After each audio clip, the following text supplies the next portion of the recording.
Hi, what's up? How you doing? Pyro thank you so much for the sub. First sub of the night. Can't stick around long because I've got to go to work, but I wanted to drop by and say hello. Hello. Thank you so much for your tier 3 sub. And for your 7 months. Thank you, Pyrosocial. P-shk. Y-k-k-I-shk.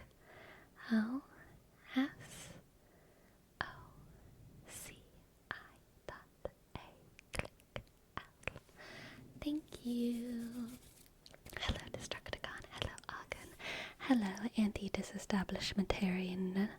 Hello, Caitlin. Hello, Jose. Hello, Ace Master. Hello, Batsy. Hello, Stitching. Hello, KFC. Hello, Caleb. Hello, Saki Sir.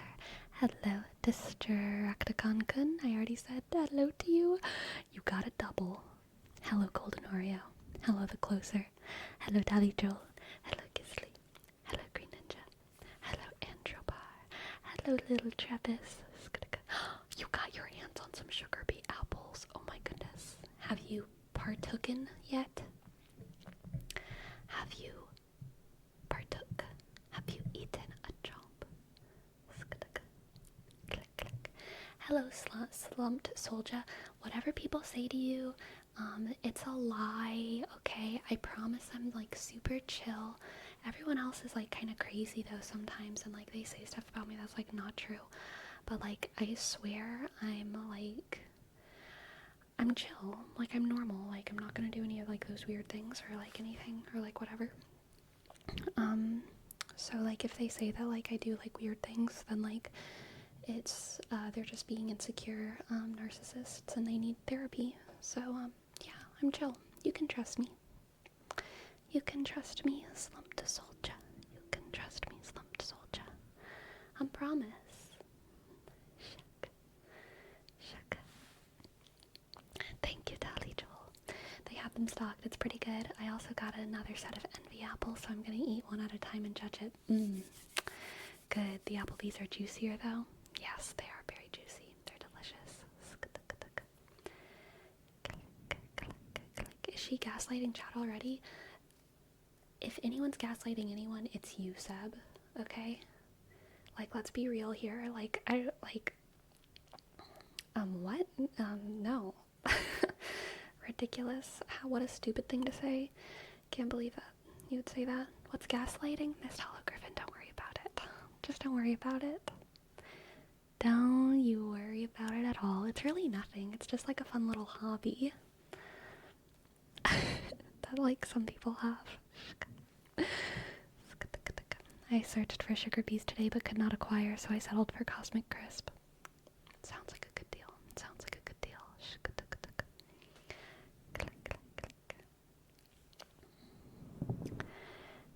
Hello, Zero Strand. Hello, Zero Strand. Did you get apples? I did. I actually got 3 Cosmic Crisp apples and a bag of sugar bee apples because the Cosmic Crisp apples right now are like enormous and I can't resist them because they're so big. I was only planning on getting sugar bee apples, but the Cosmic Crisps were just calling me. But I've already eaten 2 of the Cosmic Crisps, so I only have 1 left. And I still have a lot of the sugar bee apples, so that's good. How many apples per hour are you at? I'm pretty sure today I've eaten 2 Cosmic Crisp apples and 2 sugar bee apples. So I'm pretty sure I've eaten 4 apples today. But like, whatever. You're gonna have so many dreams. Maybe so. Maybe so.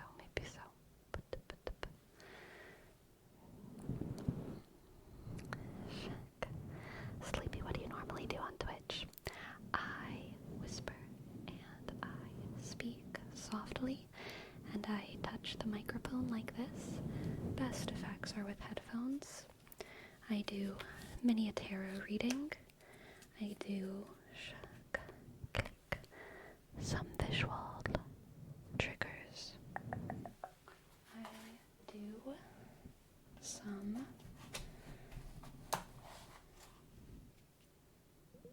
bloop bloops. I get stuff stuck in my eye, and I usually try to hide behind the microphone to get it out, otherwise it looks really creepy.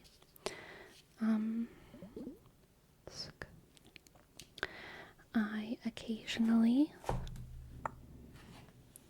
tap on a cork. Tap, tap. Tap, tap, tap, tap, tap. Tippy, tippy, tippy, tap, tap. Sometimes I tap on a box.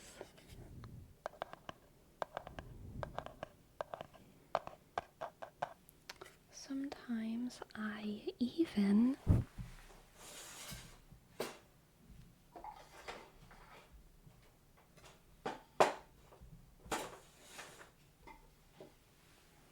make wooden frog sounds. Like that. Like that. Like that. Like that.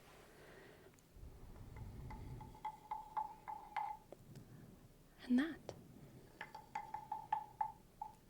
We also tend to talk about a lot of stuff. We just talk, we talk up a storm in here, quite frankly. A little too much.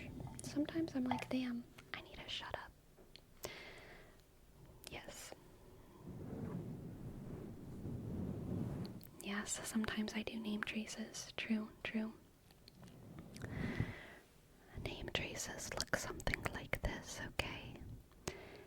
A, click, N, sh, T, click, I, dot, B, D, rather, I, dot, Z, E, sh, S, T, click, A, sh, B, sh, L, I, S, S, H, M, click, click, E, sh, N, click, T, sh, A, R, sh, I, dot, A, sh, N,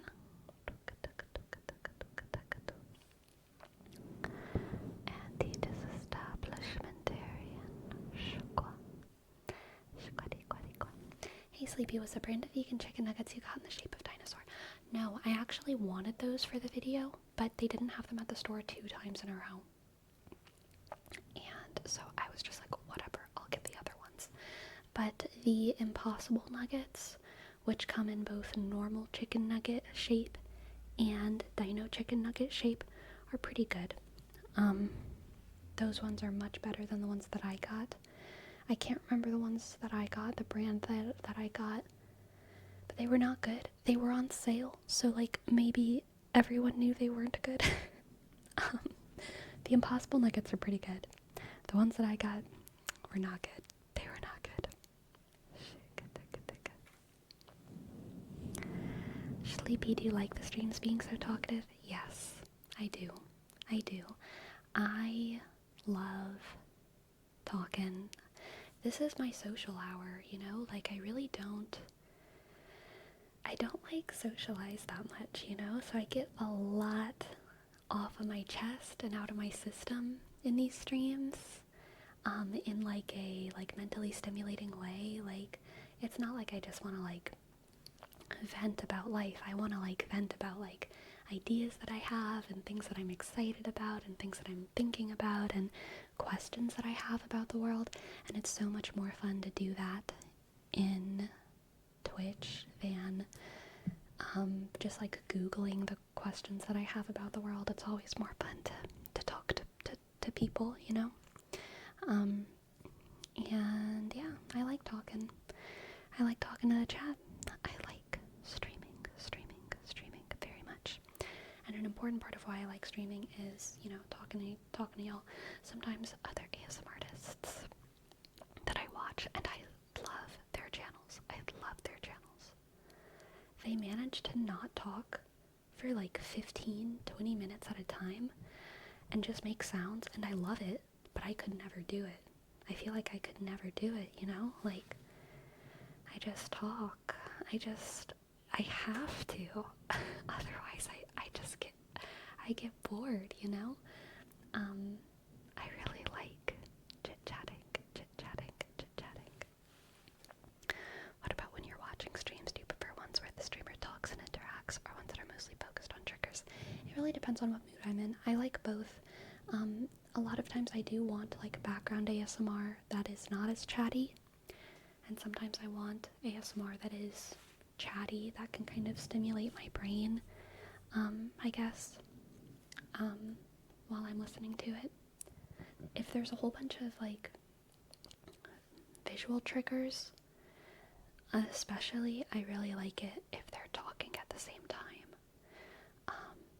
But if it's mostly sounds, then I don't mind if they're not talking. But I also like visual triggers that are like silent. I just have to like be in like a sit down in my bed, kind of like watch the visual triggers mode. Ace Master, thank you for gifting a sub, Ace Master. You've gifted a total of 44 subs. That is wild. Thank you, Ace Master. Thank you, Ace Master. A-shk, C-E-M-A-shk,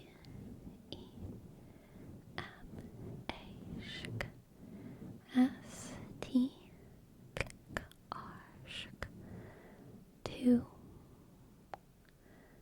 0, shk. Hello, yes.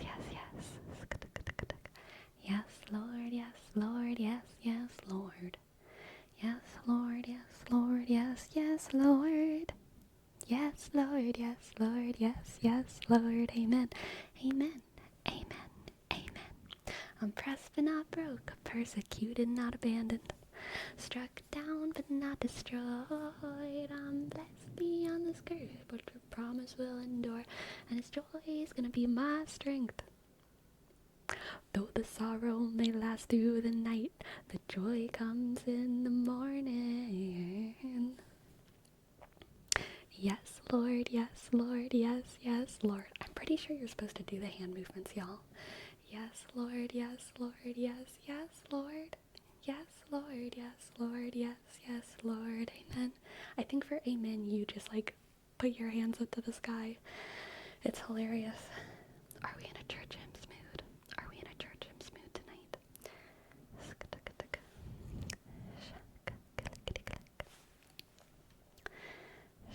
Gang signs for the Lord. You know it.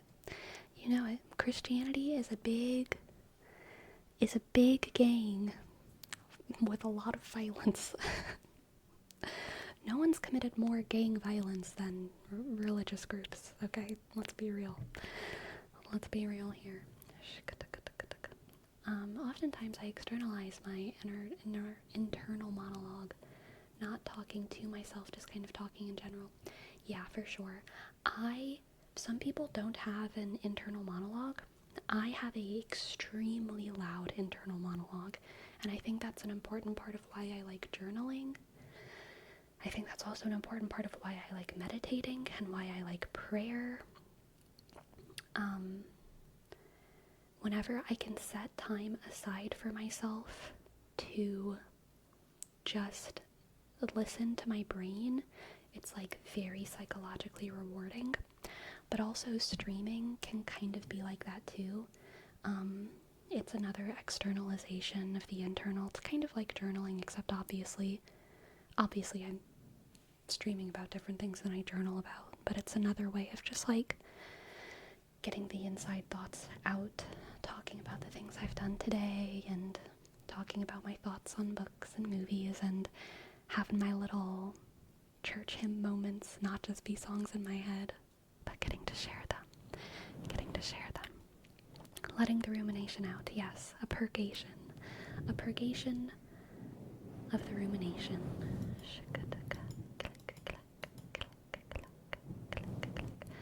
Sleepy, do you journal? Oh yes.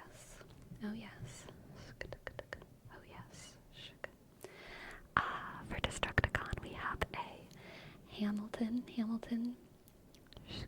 word rep. Why do you write like you're running out of time? Write day and night like you're running out of time. Why do you write like you're running out of time? Are you running out of time? Are you running out of time? Why do you write like you needed to survive? Why do you write every second you're alive? Every second you're alive. Every second you're alive. Why do you write like you're running out of time? Write day and night like you're running out of time. Every day you write like you're running out of time. Are you running out of time? Are you running out of time?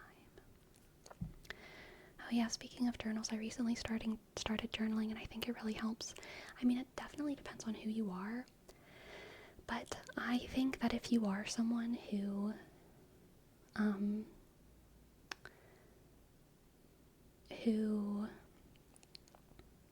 likes to write, if you're someone who has a lot of inside thoughts and a very loud internal monologue, and if you're someone who likes to narrativize your life as a way of processing your emotions, then it can be very, very rewarding. Something that helped me with journaling is like getting rid of my self-consciousness around feeling over important, because in real life I grew up in a kind of family culture and just in a larger societal culture of like being humble and also being normal. And when I say humble, I don't mean like being modest about my abilities. I mean being literally like modest about how many words I say. How flowery should my language be in everyday life? In everyday life, it's a little bit odd to use flowery language and big words and long sentences and say like, oh, I wish blah blah blah blah blah, or ah, amazing. Like, there's things that we think only belong in books and don't belong in our spoken word. But because I'm a big reader,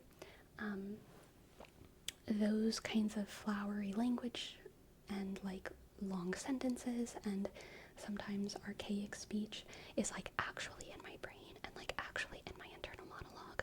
And so sometimes I have to like filter my language to like be a normal person and to like not be a weirdo, as like a way of just like being normal, you know, or trying desperately. But in my journals, I am not like that, you know. I dramatize my thoughts, and I let myself dramatize my thoughts, and, or I should say dramatize. Well, yeah, dramatize my thoughts. There, that's very ironic. But something that helped me allow myself to do that in my journals was reading journals of other famous people, you know, even the ones that everyone knows, like Diary of Anne Frank or whatever. I mean, she uses flowery language on purpose because she wanted to be an author, right?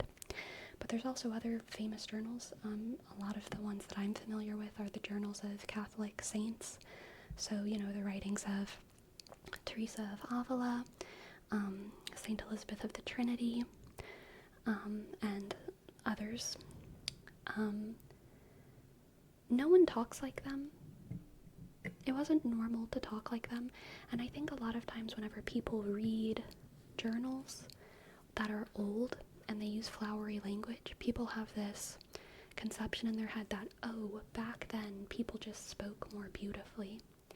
And it's true that conventions of speech were different in different decades and whatnot, but these were young authors and they were writing, and no one spoke like they write, you know? And they were allowing themselves in their journals to be dramatic, to narrativize their lives, to process their emotions by turning their inner world into a sort of like architecture of literature. And when I journal, I allow myself to do that. I'm not just trying to like vomit onto the page, although sometimes I do that as like an exercise in purgation, and that's fine too. But it's like whenever the journal entries that I like the most and that feed my soul the most to write are when I'm able to like take my inner world and illustrate it, you know, not just like vomit it. And that just, it really helps me process my emotions, my feelings, my perspective.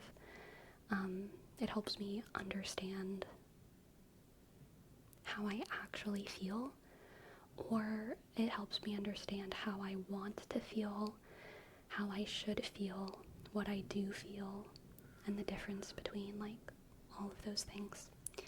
So that's why I like to journal.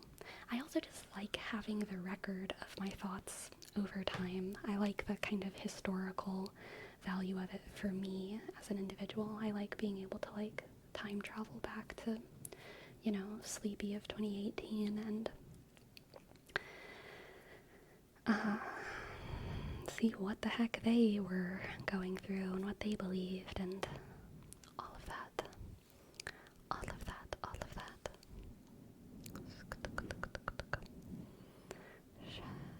Shaka. Sorry, this is a little late to the conversation, but in regards to my subs, I wanted to say thank you. When I started watching your streams, I really liked and appreciated what you were doing. So I just tried to do what I always do. The best way I found to support my friends and their businesses was to always pay and never take advantage of them in their endeavors. And I felt it adequate to apply the same to you in your stream. Ace Master, that is so very generous and kind, and I can't tell you how much I really do appreciate your support and that mindset, because it's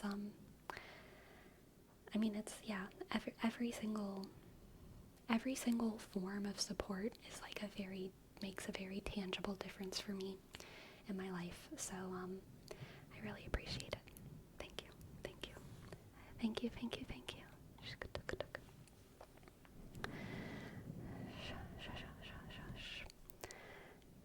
All I know is that I'm going to seal away my journals, and if any of my descendants find it, they're going to get some deep family lore. I do worry about that.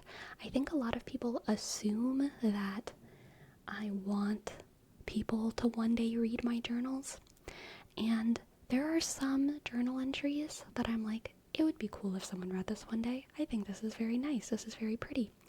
But like 80 to 90% of my journal entries, oh God, no. Oh God, no. Please, no.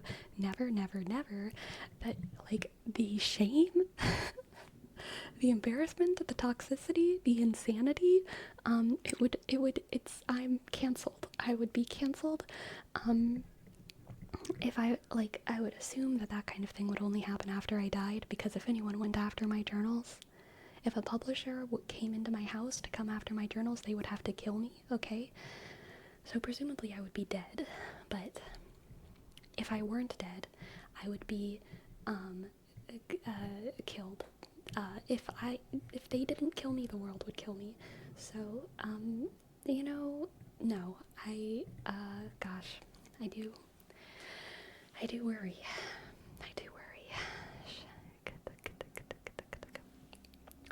Seal them in a lead box and weld it shut. If they manage to open it, they earned it. Yeah, I want to seal my journals where they like seal the radiation in like Arizona or whatever. You know what I'm talking about? They have like those giant like vats of radiation from different like plants. And I don't even know if they're actually in Arizona. I just threw out that state. In my head, it's Arizona. The nuclear waste holes. Yeah. I think I'll just mail my journals to them. I'll trust them with it, you know? I'll just say, please put these in the vault. I think it's Nevada. That makes sense. Nevada, Arizona. They have the same vibe. You can always go and burn them. Ooh, you know what? That hurts me too. I don't know if I have the strength to do that. I like the idea of them sitting in like a nuclear vat. Much better for some probably hubris-filled reason. Green Ninja, thank you. Thank you so much for gifting a sub. And Golden Oreo as well. Thanks for gifting 2 subs. Thank you. Thank you, Green Ninja.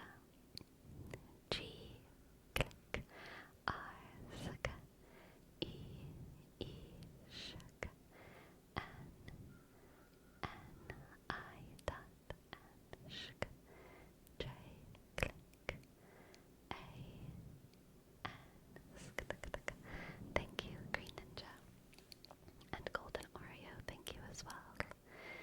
G O L D E N underscore 0 R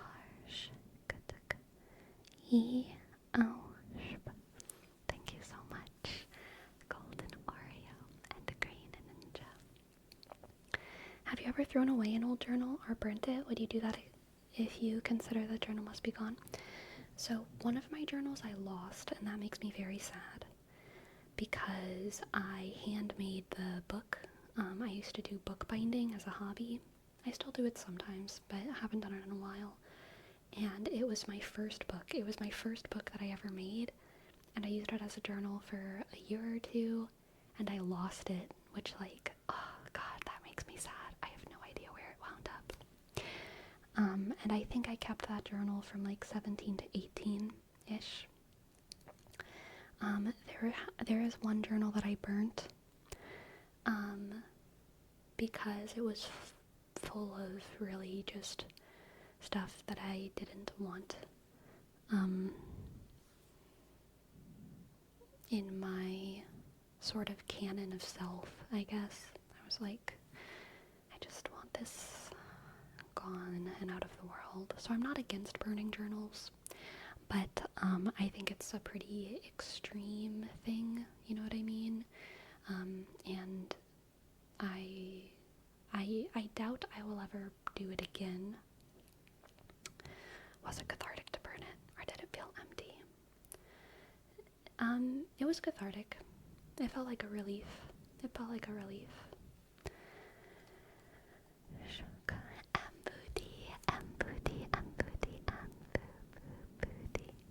Thank you so much for your prime. Thank you. Click, underscore. B, O, D, E, E, thank you, Booty. Thank you. Are your journals made of leather? No, they are not. My journals are very, like, different from one another. They do not, like, fit together on a shelf. Like, some of them are, like, old, like, school notebooks, almost. They look like just a spiral bound notebook. Some of them actually look like journals. One of them is a repurposed agenda. I found it. This is probably one of my favorite journals. I found, like, on a curb, someone was throwing away a bunch of books, and one of the things they were throwing away was an unused 1997 like daily agenda. And I was born in 1997, so I was like, oh my god, 1997. And the inside, well, you know, had like all these little calendars and stuff. And I turned it into a journal with a lot of modifications inside. So that's probably one of my favorite journals. And then I have other journals that look like tiny little, like, travel notebooks. So my journals are all pretty different from one another. And I like that. I feel like it helps me kind of remember what's in them, and I associate the way they look with, like, how I felt at that time, kind of. I have so many cute, pretty journals that are completely empty because I feel like my life is too boring or cringe to write in such a pretty book. But I still buy and hoard them all the same. No one's life is boring, Jam. No one's life is boring. No one's brain is boring. Okay.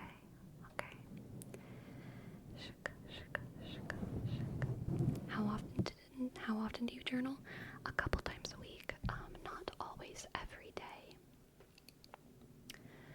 Probably anywhere from like 3 to 5 times a week. Although sometimes when I journal, depending on my mood, it's not writing, it's just like drawing or doodling. So yeah, kind of depends. And sometimes my journaling is just like lists and stuff. So what journaling is like looks pretty different from day to day, but I do find myself like in my journal a couple days a week.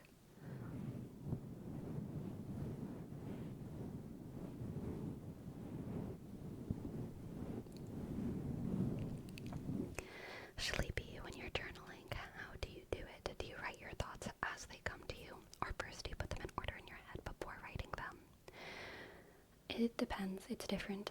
I do both. Also, do you write the context or aftermath for those thoughts? Sometimes, yes. Sometimes I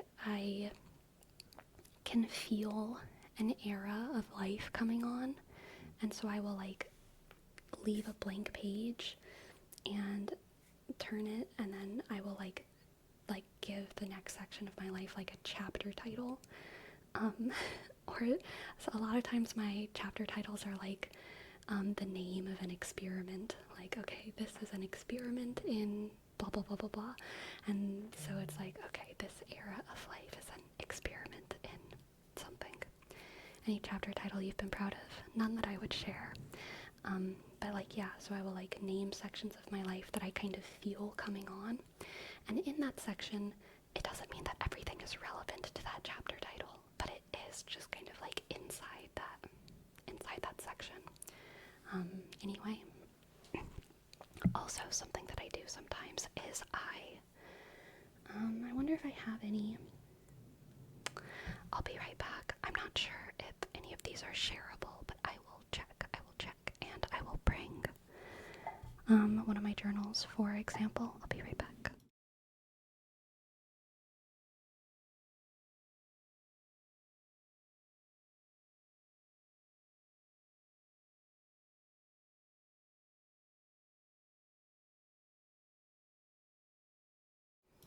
Okay, so this is one of my favorite journals, and this is the 1997 one that I mentioned.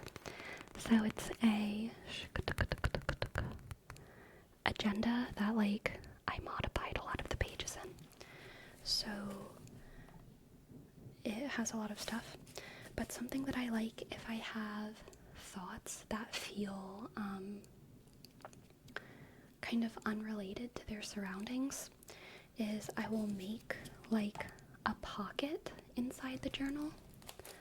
I'll make a pocket, like this is like another piece of paper that I like taped on, and I will make a little book, Spots, Places, and Spaces, and this is just like a list of like places, locations that I wanted to remember. I'm not gonna show the inside, but I mean it's just like a couple pages, you know, it's like probably like, I don't know, 1, 2, 3, 4, 5, 6, 7, 8, 9, 10, like 12 pages, and it's just like a mini book, and I just pop it right in. And so it's like it's less, whenever I do that I feel like there's less pressure to write something for like a long time, and it's also just like a fun little practice, you know. Feels good. Russian doll journal vibe. Yes, definitely.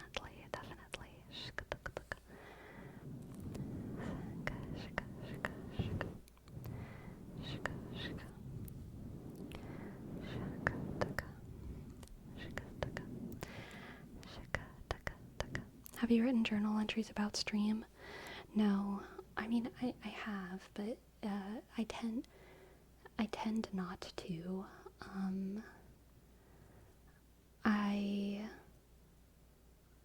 I mention it for sure, but like, no.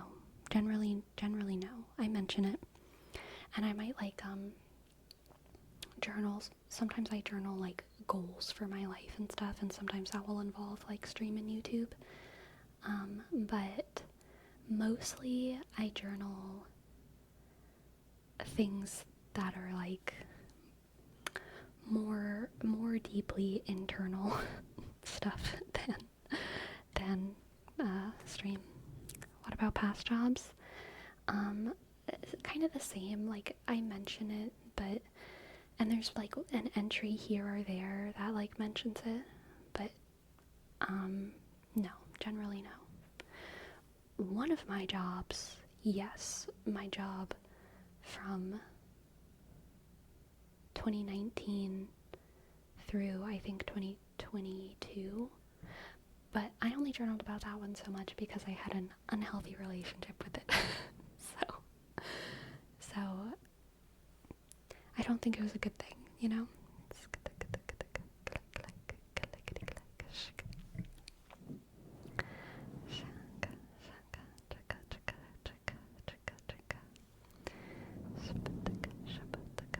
That's me with any restaurant job I've ever had.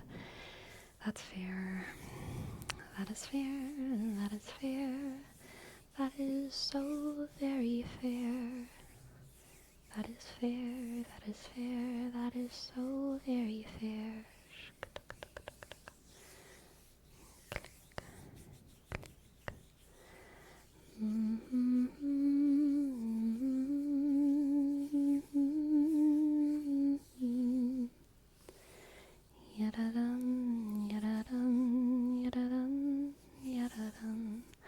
Been working out lately. I've started doing a little bit of running, which has been very fun. A lot of classic workout stuff. Still hurts my arm a good bit. So the arm muscles, we're just letting them atrophy, okay? We're just letting the gains float away in the river Styx, until I am reincarnated into a superhero Herculean body in a year or so. Okay. But I am doing running, which is fun, and I still do some exercises at home. I still have my like 17.5 pound weight that I do some things with, and I do some like core exercises at home, but not very often.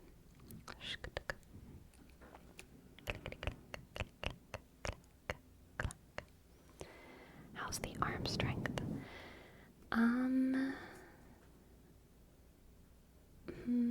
Mobility is still the biggest issue for sure. I can hold, strength is definitely okay. I would say strength is like 60 to 70% back, which is very like usable in everyday life. In everyday life, my arm is fine, but sometimes like there's like weird things that I have to do. A lot of times if I'm reaching behind me and then I have to use the muscle, so not just reaching behind me but like pulling something behind me, that's like a big no, you know. And then like I just can't like stretch it out, and I definitely can't put my body weight on it. So any kind of like plank or push up or anything like that is like big no. Stretching, it hurts too. I mean, I just can't straighten it. I can't straighten it. I can stretch my shoulder though, so I do that a lot. I stretch my shoulder, and I can stretch like back, you know, I can stretch like that. But like, that's about as far as it goes. If I use my other arm to hold it, I can go a tiny bit farther.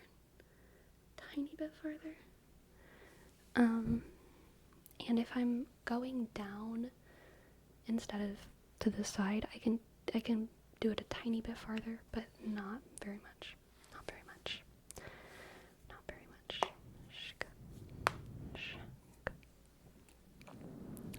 Thank you, Dolly Joel. Thank you. Gracias por la sana calita terana. Do you have to do physical therapy for it? I might have to. I'm probably gonna give it a couple more weeks before I try to do physical therapy. I don't know. I hope I don't, but I might have to. It's been a little bit over 1 month now, and it's still bruised, you know, like, so because I'm still like bruised, part of me feels like, you know, obviously more like healing has to happen. Like, it still hurts if I like touch it. Sometimes I bonk it and it's like obviously bruised, so I kind of feel like more healing needs to happen before I get like super concerned about maybe having to do physical therapy. It's still slightly inflamed as well, like it's warmer than my other arm. It's not super hot anymore, but yeah, I'm gonna give it time to like not be super inflamed and to not feel like super bruised and stuff. And then after all of that, if I still don't have mobility, then I will definitely consider It's still greener, it's better. It's like a yellow. We're like turning yellow, you know? Yellow-green. I'm once again watching your stream while listening to a podcast while getting work done. Very nice. Gotta keep the brain on its toes.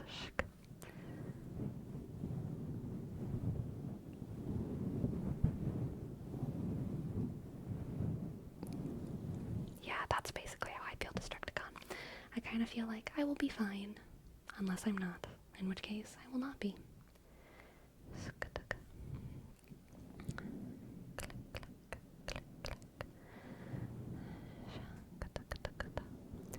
Is this your first time spraining something?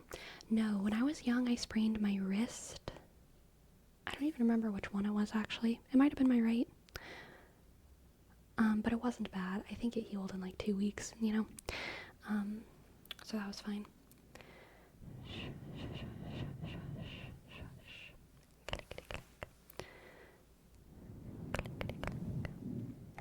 You can only do so much to heal. It's kind of just a matter of time past a certain point. Yeah.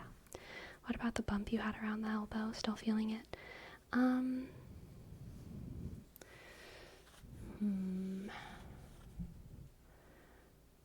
It's hard to tell. I think I still feel it. Yeah. It's definitely not as big as it was. Yeah, I still feel it.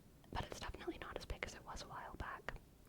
But like, the main thing that would stop my mobility, to the point of like needing physical therapy or even more extreme measures, is if I let scar tissue build up. And so that's why for severe like sprains, from what I've read, I really shouldn't be pushing it at this stage, because any amount of like pushing it, any amount of like stretching it, if it hurts, basically I'm perhaps building scar tissue. So anytime it hurts, I shouldn't let that happen. You know what I mean? So I'm not even really at the stage yet where it's like, oh, I should keep trying to stretch it.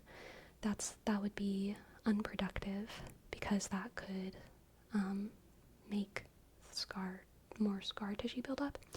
And if more scar tissue builds up, then I mean, it's just like the scar tissue would just like interrupt my bone from being able to shift into that position. So no stretching, but just allowing it to heal. Sam as well. Thank you. Thank you for your sub. I appreciate it. Sam as well. S-A-M underscore I.S.W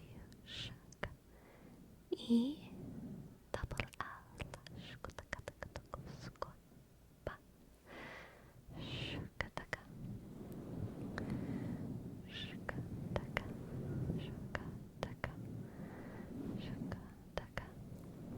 Have you considered heading back to base and buying a health pot for 50 gold, or picking up the bard chimes to heal? I have considered it. I certainly have considered it. Are you worried about fully recovering? Yes. Like, worst case scenario is surgery to remove scar tissue. Which I'm hoping just doesn't happen. And it probably won't. But if there's a buildup of scar tissue, the only way to get rid of that would be surgery. So that would suck. But, you know, that's probably not gonna happen, right? It's probably fine. Probably fine. From what we've seen in your healing journey, it has been healing fine. I wouldn't worry at all for at least another month. Yeah. Yes. I agree. Honestly, probably like 2 months. 1 or 2 months. Because, you know, the internet says that severe sprains, arm sprains, can be like 3 months to heal. It's been around 1 month, so, you know, I'm just gonna wait. The irony is that the removal of scar tissue requires surgery, which could also result in scar tissue. Hopefully more ergonomic scar tissue. You know what I mean?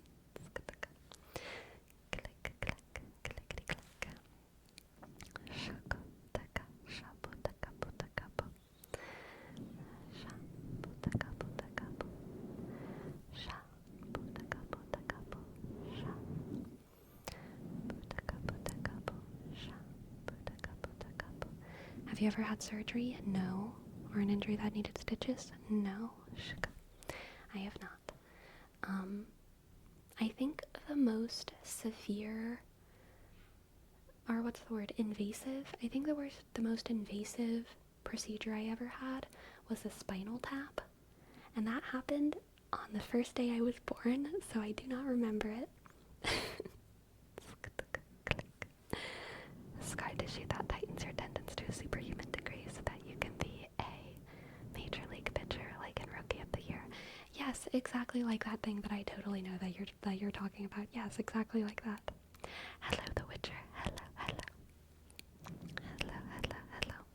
I'm low-key afraid to ever need a spinal tap. Those sound horrific. Me too. I'm so glad that I was an infant, because that sounds horrible. That sounds horrible. Maybe it affects my psychology, but hopefully not. Hopefully I truly have zero recollection of it, even in my subconscious. But who knows? Who knows? There's a loud party that I can hear in the apartment above mine. They don't know I'm trying to listen to. Don't they know I'm trying to listen to Sleepy? I'll let them know, Sam. I'll let them know. Hello, Big Papu Boba. Hello, hello, hello, hello. Thank you for your bits, Witcher. Thank you, thank you, thank you. I required surgery to remove my wisdom teeth, and you know what? Stitches on your gums is especially weird.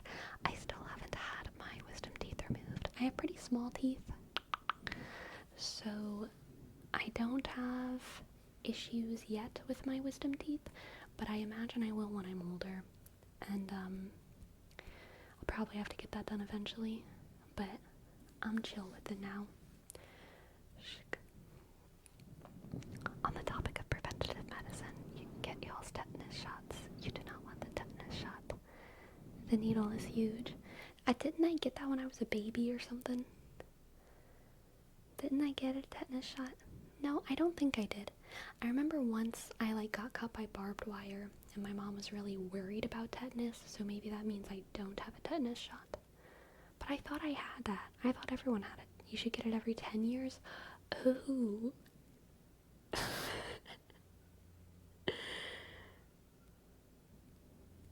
I probably don't have a tetanus shot.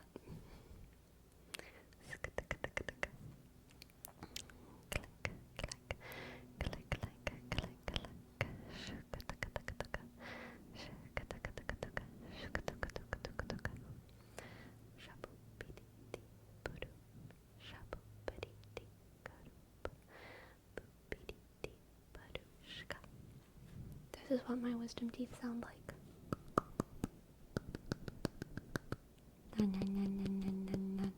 Can you hear it?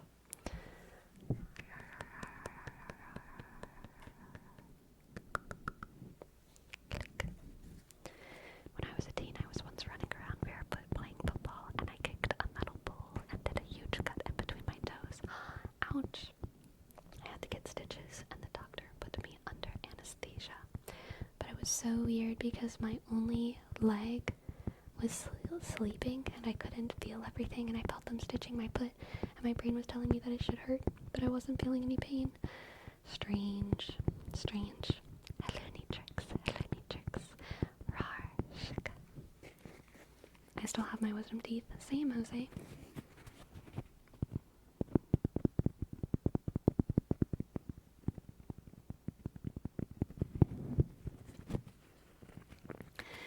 You're telling me that you, a self-employed creative person, are not up on your vaccinations with the great health insurance plan that you totally have? Yeah, the YouTube health insurance policy doesn't quite cover vaccinations,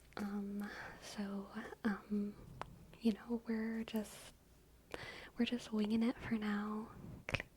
I get my vaccinations from Craigslist. There's a guy down the street, and he just you know, puts needles in my arms. It's great. It's always a great experience. It's pretty fun, actually. I don't remember a lot, but you know, I think I have a great time.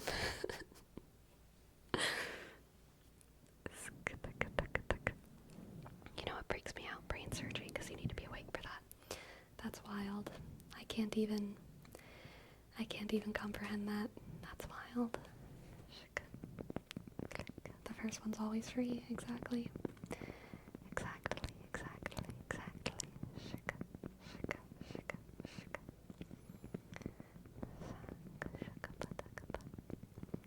My dad wants me to get LASIK, but I've seen the Final Destination, so I'm too anxious to consider it. That's fair.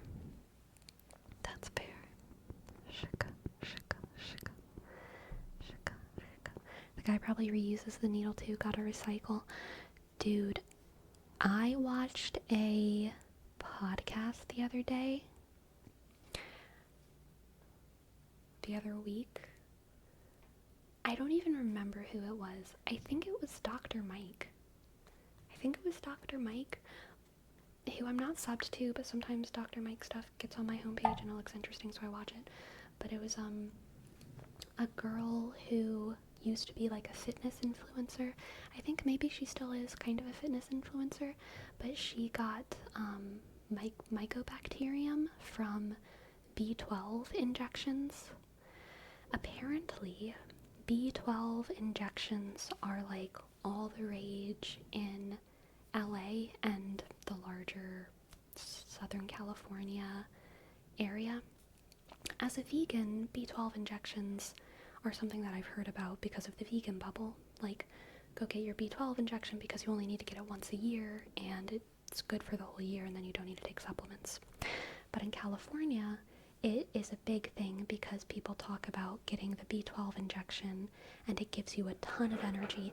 It's kind of like the rich girl's Adderall, okay? It's like Adderall, except it's marketed towards girl boss women. And it's not really about health, it's about getting energy. But it's not illegal. It's not illegal like taking non-prescription Adderall. It's like, you just go to a B12 injection site and you can pay, I don't know how much it is. I think it's probably like a couple $100 if I could guess. But it gives you a major boost in energy that lasts a couple weeks. I don't know if that's just a California thing, just a rich person influencer thing. That's very possible. It's not, whatever bubble it's in, it's not my bubble. So I heard about it from the California influencer bubble, but I would totally believe it that, the New York girlies and the Chicago girlies are doing it. But anyway, she went to a B12 injection place. So apparently she got a B12 injection and she made a YouTube video about it, and it did improve her energy massively for the next couple weeks or months, and she was able to go into like a hyper productive phase, and it was her first major viral video on YouTube. It blew up. YouTube started slowing down a little bit. She was still doing her fitness influencing thing, fitness lifestyle. And then because it was slowing down and also because she wanted to be more productive, she decided to go back to the B12 injection site and like do it again for a video. And so she went and she did it, and she ended up getting infected with mycobacterium, which is a very pervasive bacterium in like all of medical history. I'm pretty sure like tuberculosis is like caused by mycobacterium. There's a lot of other things that are caused by mycobacterium. But the way that it presents whenever you get it from needle injections, is as a skin condition where the bacterium literally create first, I don't know if abrasions is the right word because I'm not a medical person, but like they make holes in your skin. Like it eats your skin, and because it was injected in her, it was all over her body that these lesions started growing. And obviously before the lesions started growing, she was just sick. She was just really sick and really tired and what was I even trying to say? Hitting? she was exhausted. She was hitting the hay. That's what she was doing. She was hitting the hay before she should have been hitting the hay. And she was just really, really sick, and she didn't I don't think she had like any kind of health insurance or anything like that. And so she eventually had to go to the hospital, and they took care of her because she was dying. But she was recovering for months in the hospital. She couldn't move, and there were giant lesions all over her body, and they were especially on her torso, her back, her chest.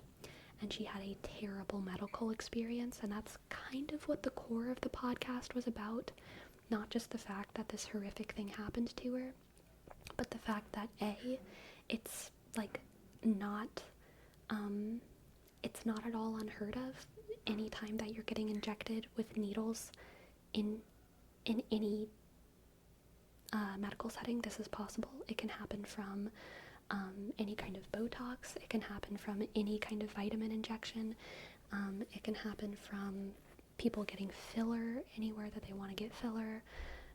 Any needle stuff can get you mycobacterium, and there's a lot of I think they're called salons, but I'm not sure, that do these kinds of procedures, fillers, B12 injections, other injections, in more socially progressive states, where there's less medical regulations and sanitary regulations. Or no, I don't think it's... I can't really remember the politics revolving around it, actually, so maybe I shouldn't talk about that part.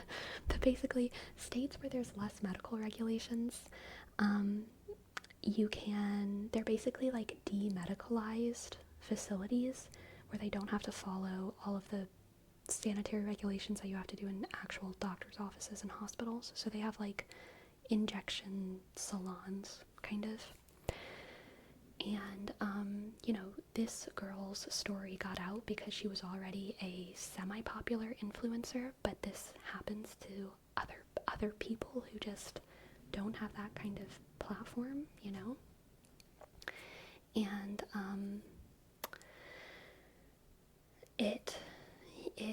it completely changed her life because, she had a very bad medical experience. Her doctors were mean to her, and she was stuck in bed and couldn't move. And I think Jam, she's like $6 million in debt or like something insane. Maybe it's not million. I think there was a 6 involved, but I can't remember if it was 600,000 or 6 million. Either way, my brain couldn't comprehend the number. And I was just like, that's insane. So, just be careful.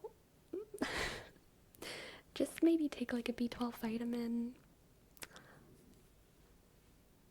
And like, just be very careful. If you're gonna get fillers, go to like an accredited doctor, an accredited surgeon, or whatever. But a good side of the story is she is healed now. She had to get a lot of skin grafting, so she has like scars and stuff. But she is healed. She's able to do her job again. But there's always going to be like kind of a risk that some of the bacterium is still there, because it's really, really hard to get rid of. So she could kind of have a flare-up, hypothetically, at any time for the rest of her life. And she's already had one flare-up, which ended up, making a pretty big lesion that she had to get grafted. So, like, it's very much within the realm of possibility that things go downhill again for anyone who ever has that kind of bacterial infection. Bacterial infections are just really hard to get rid of. That's why so many girls deal with, like, kind of pervasive, like, urinary tract infections. That's why so many people deal with so many pervasive mouth infections. Like, bacteria is just really hard to get rid of, even after you recover, if you don't. I don't know, eat a lot of garlic every day or something for the rest of your life. I've missed some subs while I was soap boxing. I hope y'all don't mind. Street Raccoon, thank you so very much for your prime. I appreciate it.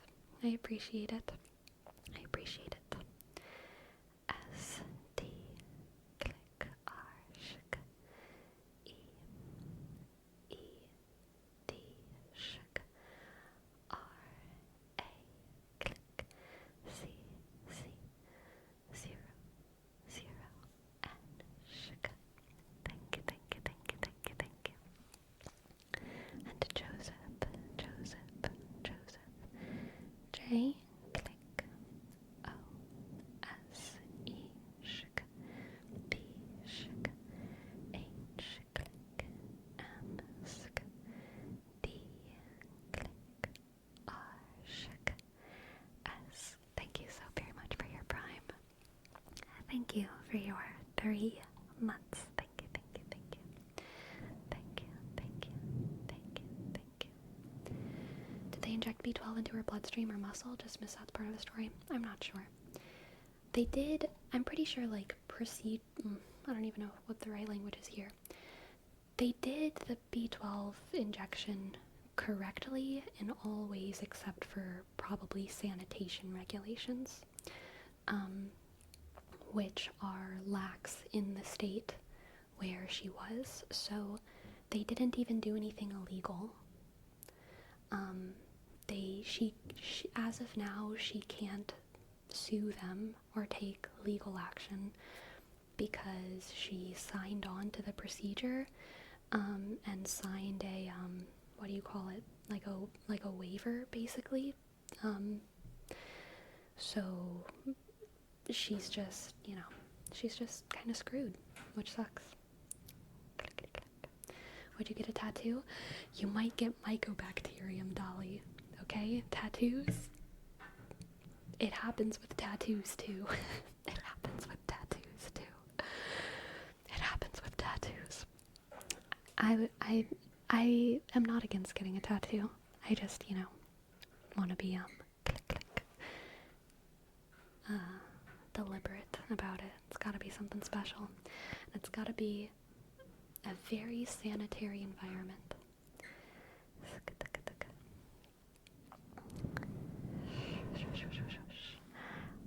Good choice, Neatrix. Sanitation regulations. Sanitation regulations. Sanitation regulations. Sanitation regulations. Sanitation regulations. They do something in beauty salons to people's eyebrows that uses needling. Are you thinking of threading? Threading? Eyebrow threading? Because that's, like, threading sounds like it would involve needles, but it actually doesn't. Microblading? Maybe.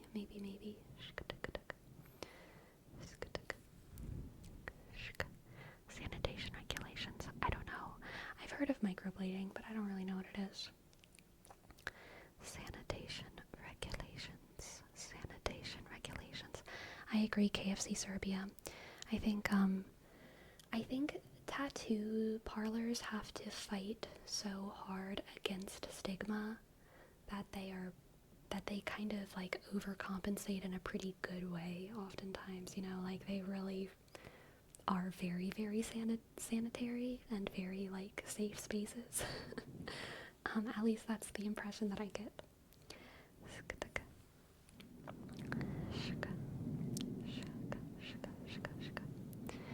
Threading is a cultural practice and it's pretty common and sanitary. Yeah, threading is great. If you were talking about threading, which I don't think you were, I was about to be like, threading is like actually wonderful and fine. I've gotten threading done before, and it's very easy. I mean, it's basically plucking. It's plucking, just like you use a string to, like, pluck really quickly and pluck really efficiently in a nice little line.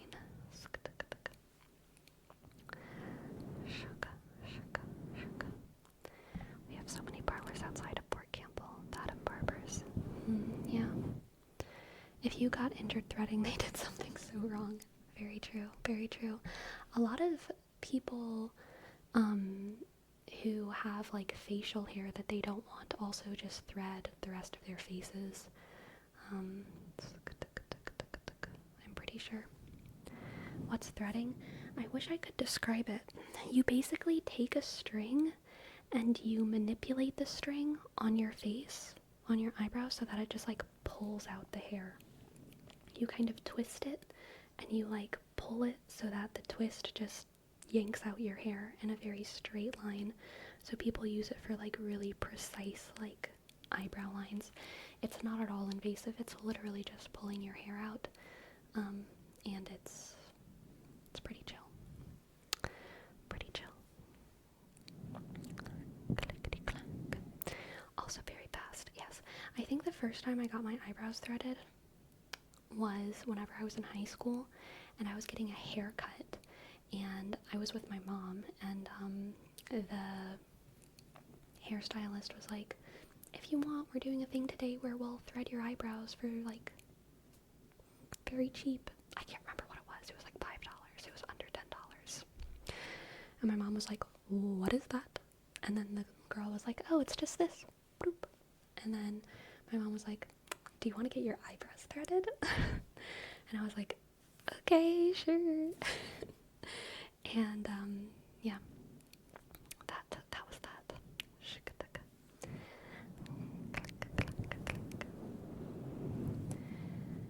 Yeah, it isn't too painful, Vidge. It's like I mean, it's faster than plucking, so like I would say it's more painful in the moment than plucking, much less painful than waxing. But like it's much faster than plucking. It's like you get all the pain of plucking, but just all at once. Waxing is way more pain than plucking, and it's also all at once. Shush, shush, shush. My sister took me and my brother to get threaded. We looked amazing. Good, good. Waxing is sudden AF. I've never waxed. It terrifies me. I want nothing to do with it. That sounds horrifying. No, please, no. I just don't want to put hot wax on myself. It doesn't seem good.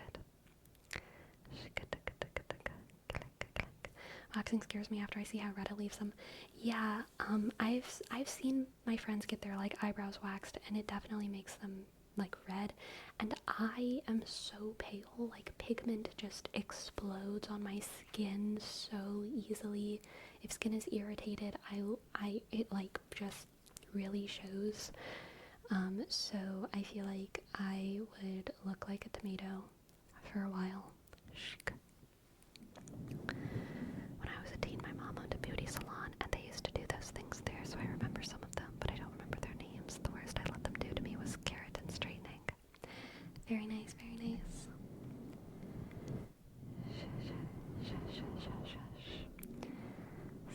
I heard a horror story of someone who tried to wax, but they used the wrong wax, and not only burned them, but it pulled off their, like, skin. That is terrifying, Jam. That is terrifying. No good. No good. No good.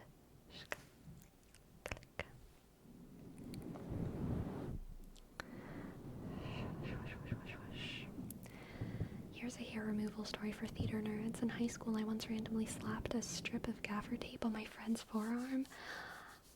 Oof. That'll do it. That'll do it. That'll do it.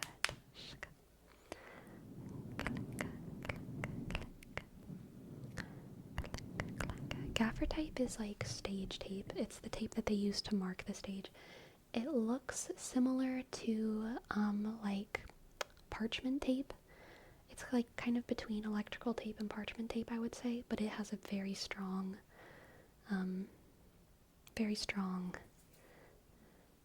adhesive.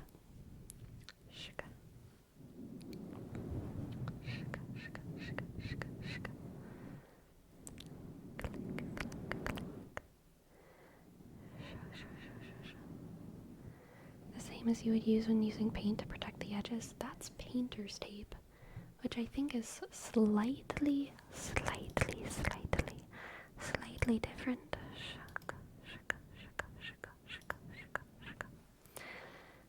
Slightly different tape. Aren't there creams that remove hair? So I have heard tell of that, but it seems to be the general consensus among women that they're toxic and creepy. No one wants to put like chemical hair remover on their bodies. obviously it's been FDA approved, but every person seems to be kind of creeped out by like chemically burning off their hair. Yeah, I've never used Nair, but I've known people who have, but they usually stop eventually because it just freaks them out.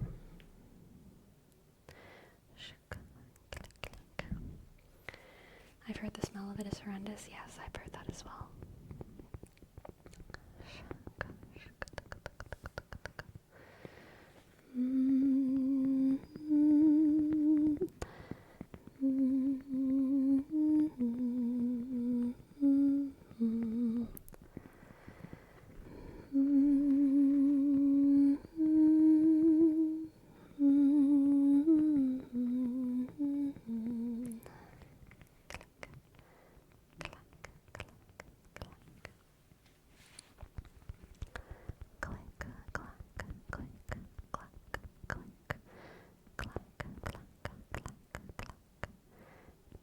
Hey, get tingles, okay? Just imagine them. Just imagine them. Get tingles, okay? Get tingles. Get tingles, get tingles. Just imagine the tingles on the tops of your head,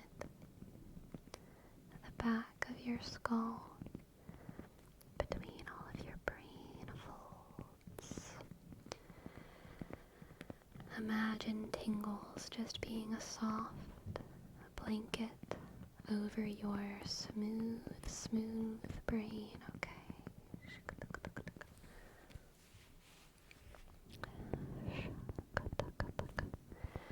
Okay, Persephus, we have a word wrap for hair removal techniques.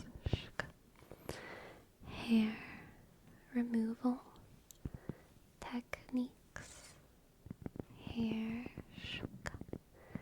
removal techniques.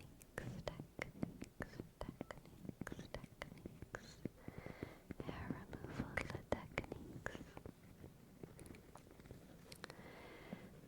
Hair removal techniques. Hair removal techniques. I'm glad you liked the video, Jam. Hair removal techniques.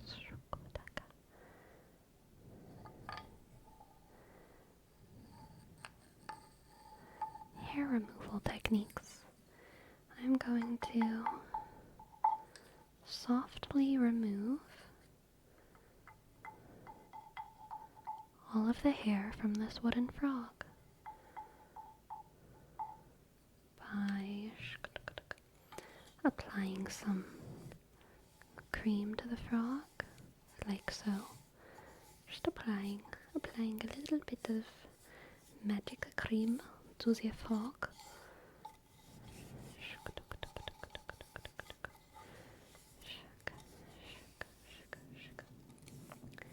And then we're going to use this magic stick to just take all the hair off the frog.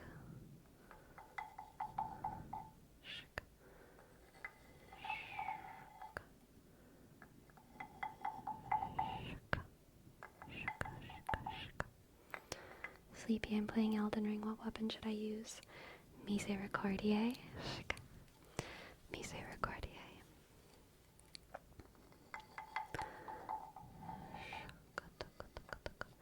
I bought some of those frogs for Sherry a long time ago. Very nice, very nice.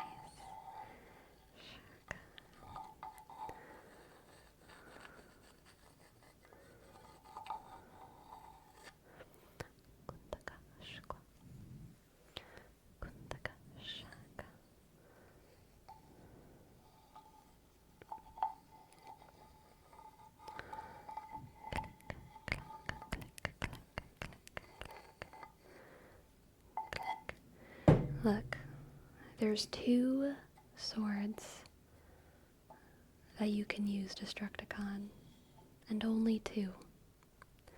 You have Misericordiae, and then you have that big one that goes, and then a big line of flame. Those are the only ones you're allowed to use, and you have to use them both. Can I use the bow on the side? Nope. Nope. Rivers of Blood? Is that what it's called? I know that's one, but I can't remember which ones are named at the same time. Not like literally at the same time. Like, just, no, but like, you know, you can, they're both your weapons. You can toggle between them.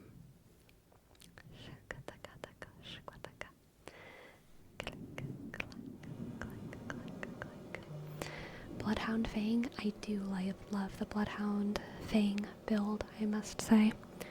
I do love it. I think it is visually the most fun build to watch. I like the Bloodhound Fangs, for sure. For sure.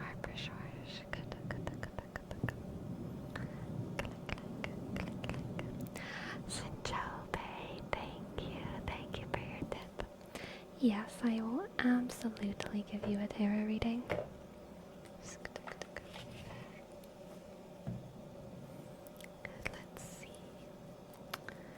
Let's see what the cards have for Saint-Tropez. We've dropped a card.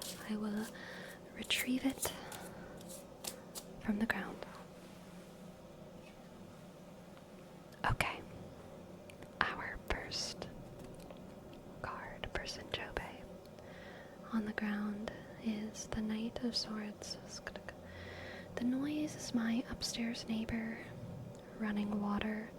Probably, hopefully, not for long. I cannot control them. They are an independent being in America. But we have the Knight of Swords. Knight of Swords. Knight of Swords for Saint-Tropez. And then the Page of Swords. The Knight of Swords and the Page of Swords, and we have the Two of Wands, the Two of Wands, the Two of Wands, the Two of Wands. Alright. I think I might have said Knight. I hope I said King. We have the King of Swords, the Page of Swords, and the Two of Wands. Okay, Saint-Tropez. I think this is a choice. I think you have a choice right now in your life of whether or not you need, or whether or not you should take responsibility, or let other people be responsible for the mistakes that they make. The vibe is kind of like, maybe there's like the team captain on the soccer team, and they have like a questionable play idea, and you could step in and be like, hey, I don't think that's a good idea. I think we should put people on the field over here and over here and over here. But if you did that, then you would be responsible if that didn't go well. And if you didn't do that, then you wouldn't be responsible. And it would be okay because it wouldn't be your fault.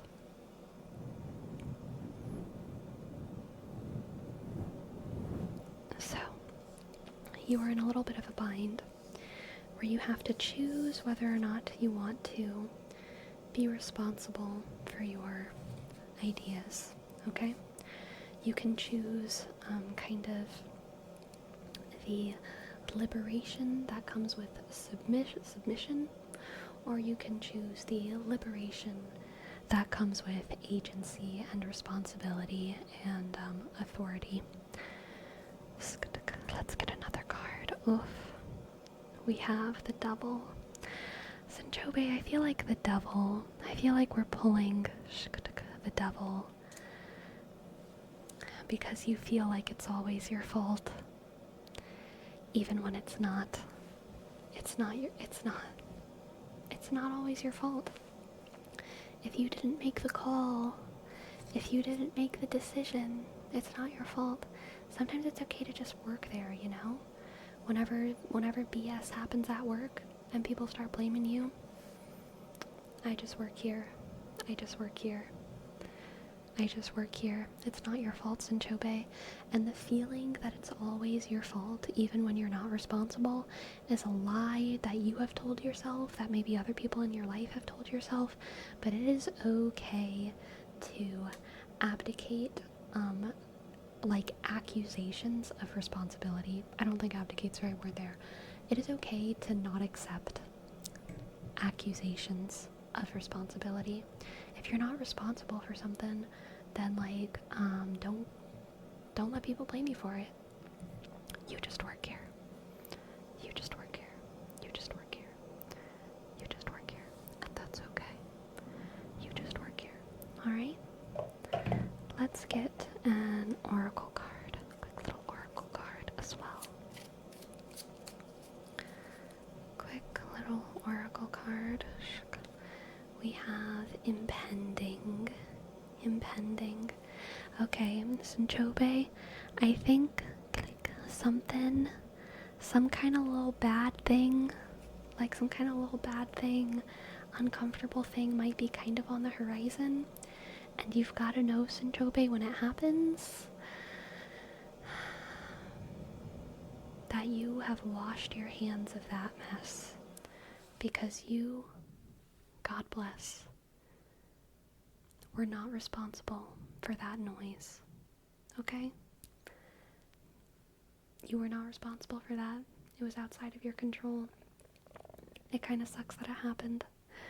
But it happened, and now it's over. And it's not your fault, Sinchobe. It's not my fault. You just gotta sometimes work through it, you know what I mean? You just gotta keep going. Keep trucking along. Keep trucking along. You're gonna be okay, Sinchobe. You've got this. Remember to accept the freedom of not being responsible for things, okay? Remember to accept the freedom of not being responsible for things. The liberation of submission, okay? Okay. Thank you for letting me read for you. I hope that resonated. I hope you enjoyed. Thank you, thank you, thank you. Thank you, thank you, thank you. Alright, Dolly Joel. I want to pronounce this in the French way, which is Benoit. Benoit. It's a very common last name where I'm from. Benoit. But you want me to say it Benoit? Benoit? Benoit? Benoit? I would say Benoit. Benoit, Benoit, but you want Benoit, Benoit, Benoit, Benoit, Benoit, Benoit. The French way, gotcha. Benoit, Benoit, Benoit, Benoit, Benoit, Benoit, Benoit, click, click. Benoit, Benoit, Benoit, Benoit, Benoit, Benoit, Benoit, Benoit, Benoit, Benoit, Sleepy, in your position, how would you be able to use the I just work here? I don't think I can do that, because I am the owner and curator. I am in charge of my content. Click, click, click. Benoit, Benoit, Benoit, Benoit, Benoit, Benoit, Benoit. I could maybe use it if YouTube started doing bad stuff, you know what I mean? Or if Twitch started doing bad stuff. Like if someone was criticizing me for working on a platform that supports Jeff Bezos. I do not accept responsibility for that. I'd probably be like, I just work here. But other than that, I mean, yeah. Benoit, Benoit, Benoit. Benoit, Benoit, Benoit, Benoit.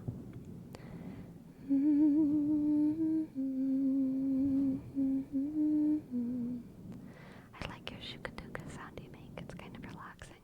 Shukatuka, shukatuka, shukatuka, shukatuka, shukatuka. mean you can't single-handedly dethrone Jeff Bezos? Look, once my arm is recovered, we'll talk about dethroning Jeff Bezos, alright? Once the arm is recovered. But I can't do it with one single hand. It's true. It's true. Hello, Flipster.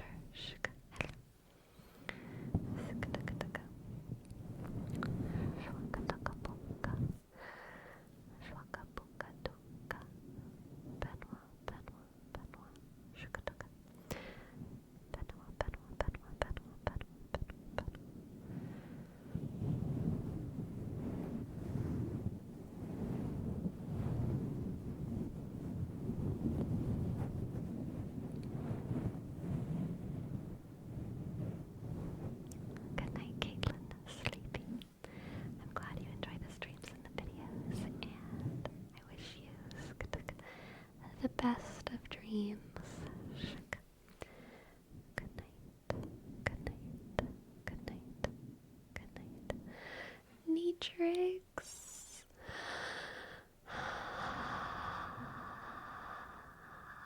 Neatrix, what the heck?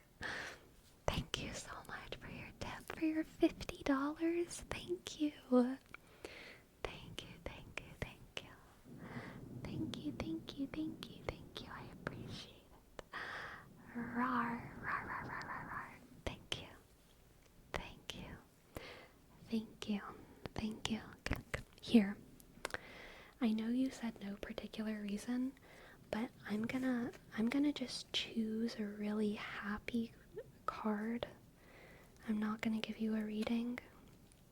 I'm just gonna choose a really pretty card to look at together. Okay?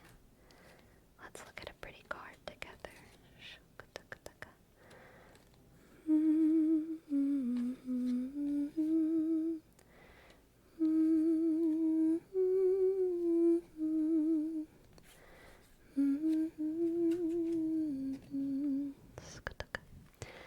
Let's look at Pisces. Pisces. Look at those two cute happy otters. Pisces, Pisces, Pisces, Pisces. Pisces, Pisces, Pisces, Pisces. Rawr, shuck. You know what? I saw sea lions for the first time the other day. I saw sea lions for the first time. And they were all going, or. There were so many of them. There were so many, and they were all lined up on a pier and going,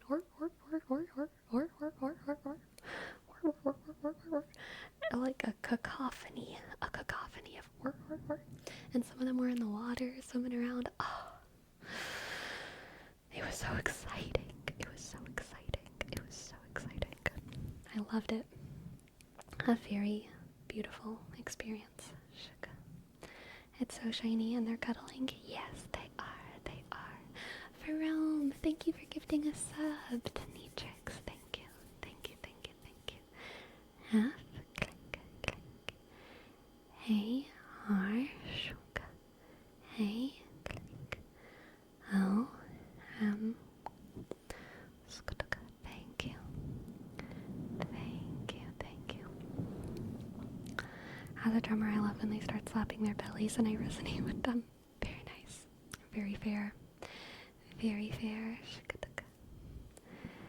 Click, click.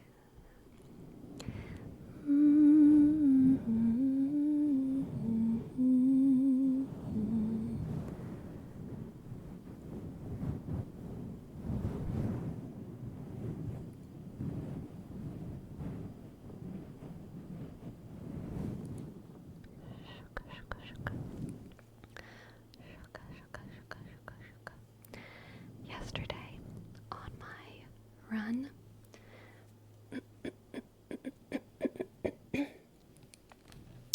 sorry for the intermission. Yesterday on my run, I made a friend. Towards the beginning, there was this dog that wasn't on a leash. And they're a husky. They're a husky. They're a husky. husky, and they were so excited and so happy.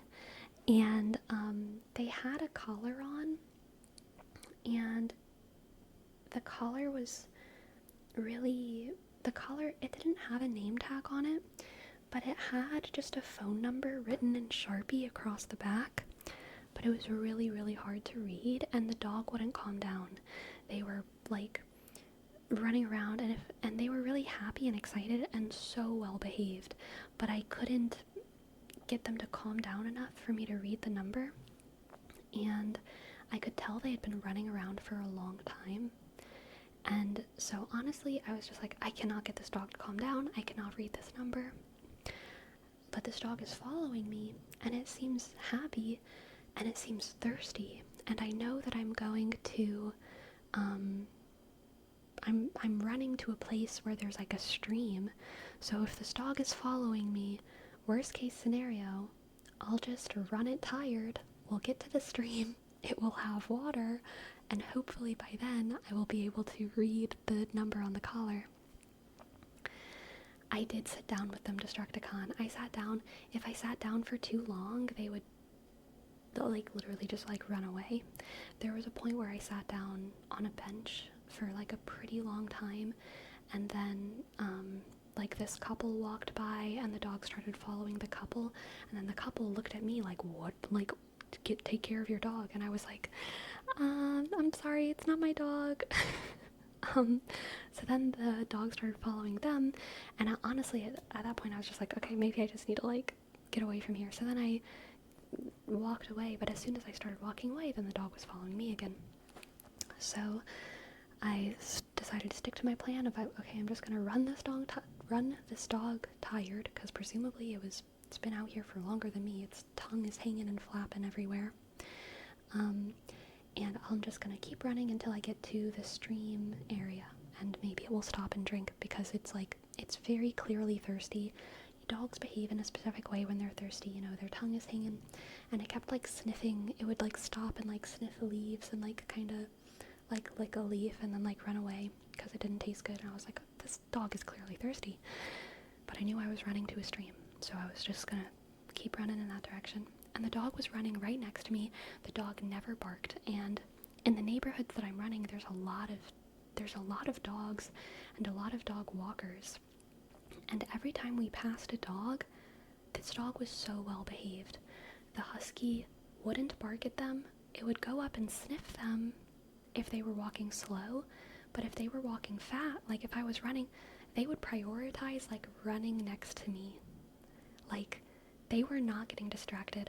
At one point there was this big like black dog behind a fence that was like growling and barking, and the husky went up to the fence and like sniffed them for a little bit, and the dog was like barking in their face, and husky just kind of like sniffed them and then was like, okay, never mind, and like came back to me and started running. Never once did it bark. Never once did it bark. And I was like falling in love with this dog. But they were still too playful and too happy for me to like read the chicken scrawl phone number in freaking Sharpie on their American flag collar that was, you know, kind of hidden behind their fur. So I just kept running, and eventually I was kind of on this like busy street part of my path, and there's a lot of cars, and as I turned onto this street, I was worried. I was like, you know, I don't have this dog on a leash. What a fucking nightmare would it be if I just like watched this dog get hit by a car, because there's not really a nice sidewalk here, and I'm usually kind of running on the shoulder of the road, which is pretty small. And so I was worried, but luckily nothing happened.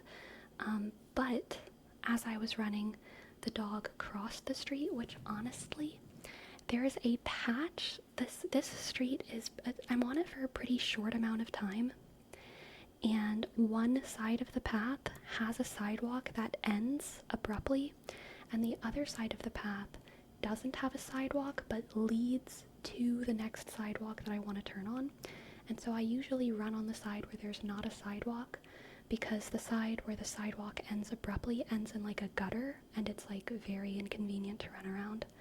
So I just trust cars to like give me a little bit space, which they usually do.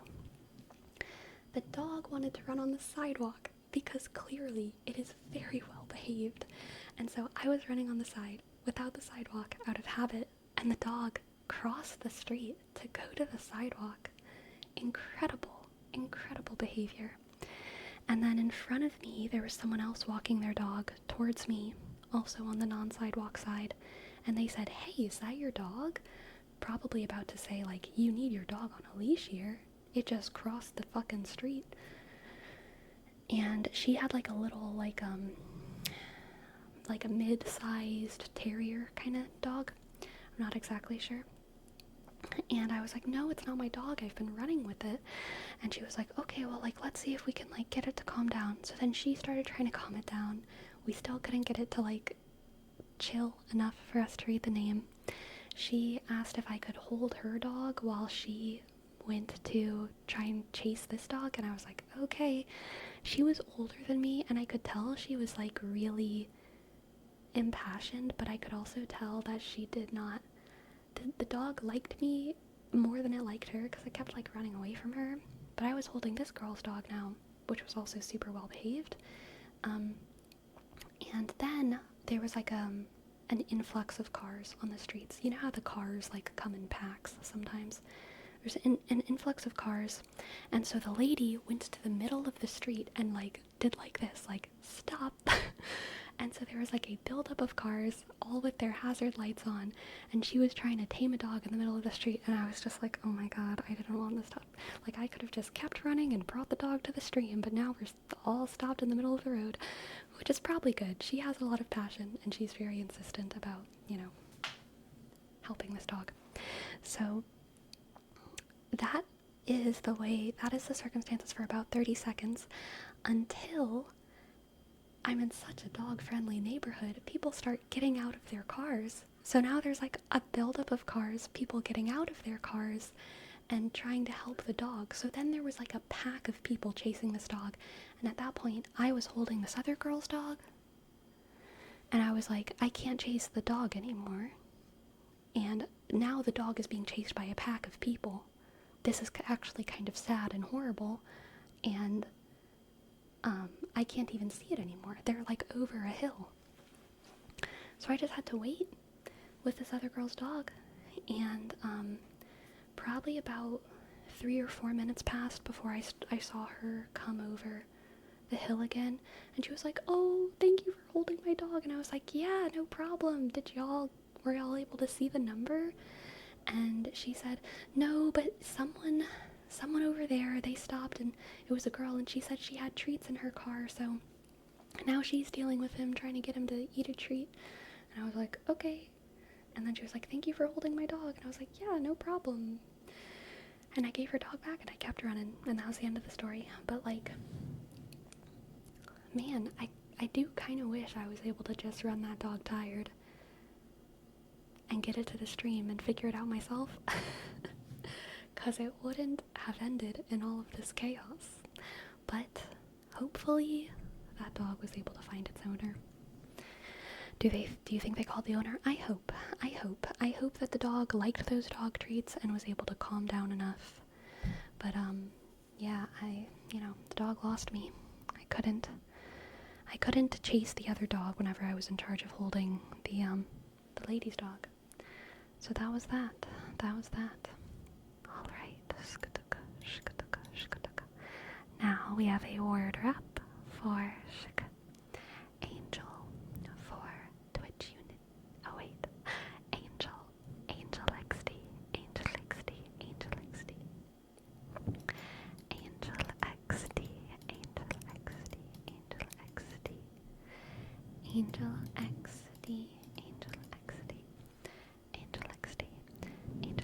I once had a custom-made engraved tag for a friend's cosplay at a pet shop, and the clerk was hesitant and a bit confused why it didn't need an address on the back.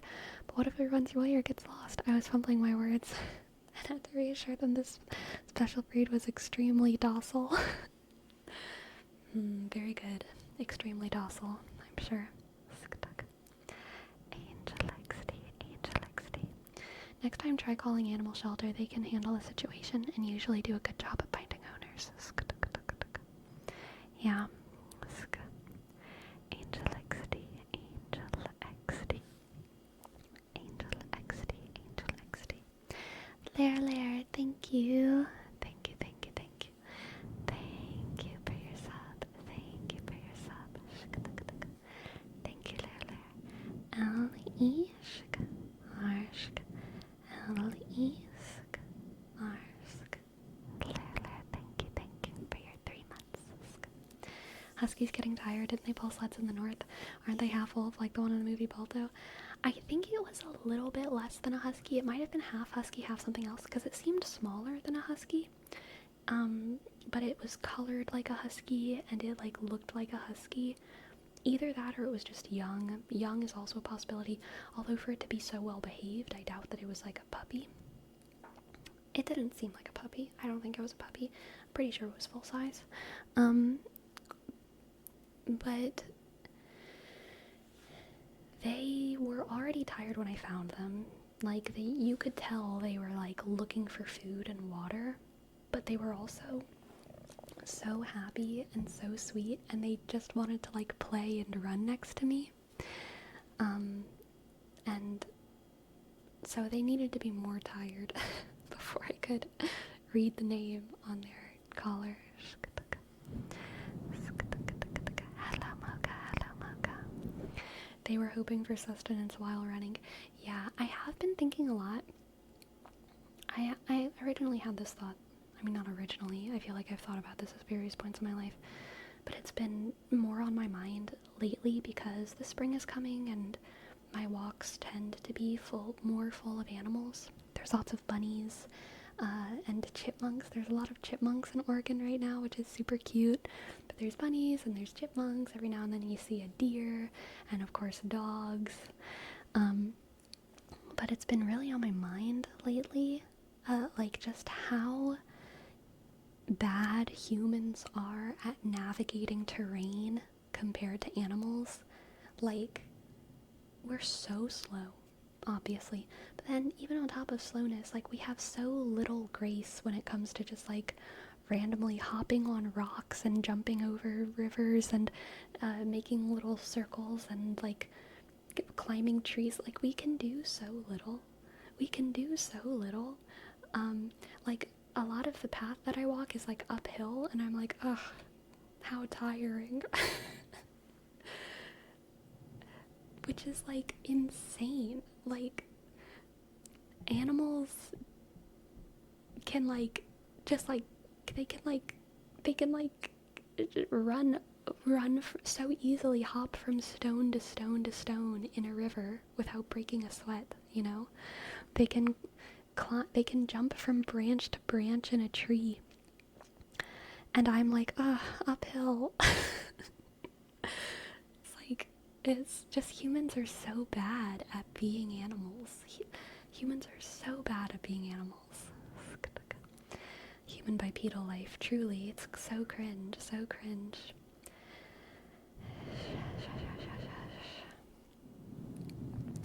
I feel like humanity should have had digigrade legs or whatever they're called. I don't know what that means. Digigrade. Like digit grade, like legs that are as efficient as fingers. Is that what that means? That's what my context clues are giving me, but I don't know if that's true.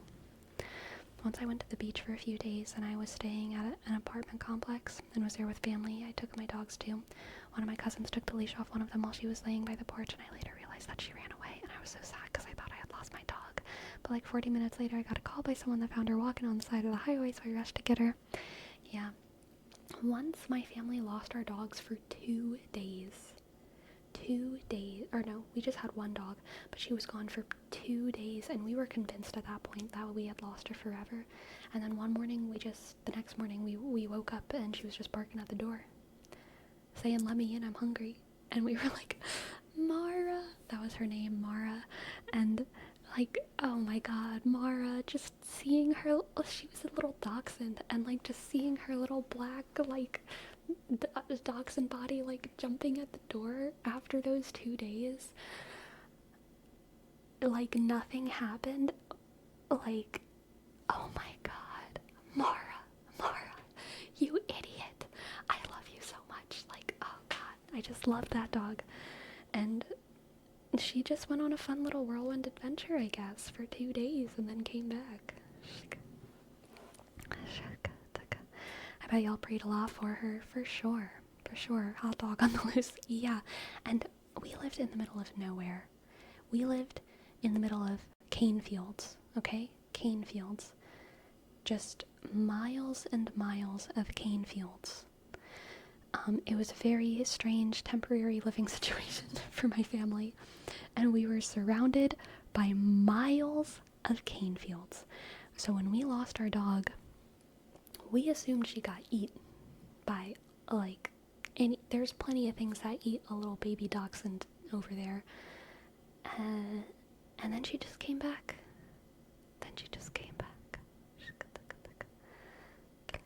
Like where they stand on their tippy toes and have like backwards knees. Oh, I know what you're talking about. Yes, those are digilegs. Interesting. What has those? I know what you're talking about, but I can't think of the entire body of an animal that has it. I feel like do deer have that? Or like, what has that? What is an animal that has digilegs? I need to have a vision of it in my head. Because I have it in my head, but I can only see legs in my head. But I can't picture the animal they're attached to. Grover. Okay, fawns. Yeah, yes, he does. Satyrs and fawns have digilegs, yes. Maybe that's why I can't picture the entire animal, because I can only see the legs of a fawn.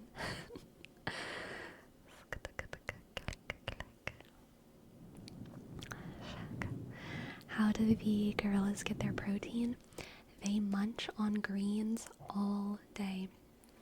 They also do eat a fair bit of insects, which helps, but really mostly, really dense greens actually do have a lot of protein per calorie, but they're not very efficient for humans because we don't, eating enough protein from greens is just like a massive volume for us to handle, but like, greens do have like more protein per calorie than or not protein per calorie, that doesn't make sense, protein per, I don't even know what the right word is. Protein per volume, protein per mass, protein per gram. Maybe gram is their weight. Greens have a fair amount of protein, but yes, gram. Thank you. Protein percent per 100 grams. Thank you. But a lot of leaves are indigestible or nearly indigestible for humans because we just don't have as strong of digestive systems as a lot of animals, honestly. That amount of like chewing and processing would be like a lot of fiber for us. But also the volume is something that we would struggle with for like comfort reasons. So like our greens are kind of reduced to, like spinach and romaine. We can't really just eat like a lot of tree leaves, but gorillas can, and they can eat a lot of them. They can eat such massive amounts of greens that they're able to get their protein from greens. This is something that some raw vegans do, supposedly. Most of them tend to quit after a couple years. But they are able to sustain themselves with these like massive salads. But any raw vegan of significance is usually pretty open about how there's a major adjustment period at the beginning for your digestive system. Like there is bloating, there is a lot of just discomfort with the sheer amount of volume that you need to consume, and so it's not really a normal, comfortable thing.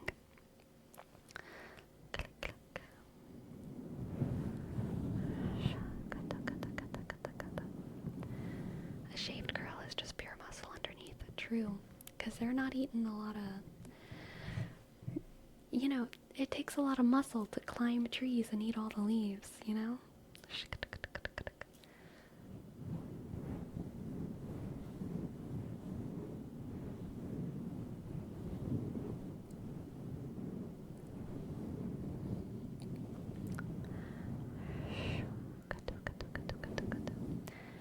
I went an entire summer only eating salads when I was with my ex. It was easy for me because I eat like an animal, but she struggled. Yeah, that's fair. I feel like flowers would be so tasty if we could eat and enjoy them properly. I know there's some edible flowers, but like, yeah, whenever I was little, I remember like eating honeysuckle flowers, and that's definitely a sweet, delicious little memory. Honeysuckle juice, honeysuckle juice, honeysuckle juice, honeysuckle juice, honeysuckle juice, honeysuckle juice, honeysuckle juice. Click, click. You can also eat dandelions, dandelions. The entire dandelion plant is edible. Leaf, stem, flower, root, dandelion, dandelion, sunflowers, hibiscus, dandelion, sunflower, hibiscus. My dad used to lift me onto his shoulder so I could reach the honeysuckle on the fence. Aw, nice. The entire papaya is edible, yes. Does honey not count as vegan? Honey is not vegan because it's an animal byproduct, but there are a significant amount of vegans that make an exception for honey. I think definitionally though, it must be true that honey is not vegan, but it is a very common thing for vegans to eat honey, kind of like how it's very common for Catholics to be on birth control. Like, but no, it's not Catholic. You know what I mean? Everyone makes their exceptions.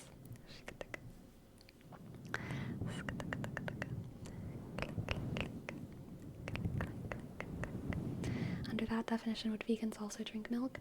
No. I would say a vegan drinking milk is like a Catholic worshipping Satan or something, you know? Very different degrees. Different degrees away from an idea.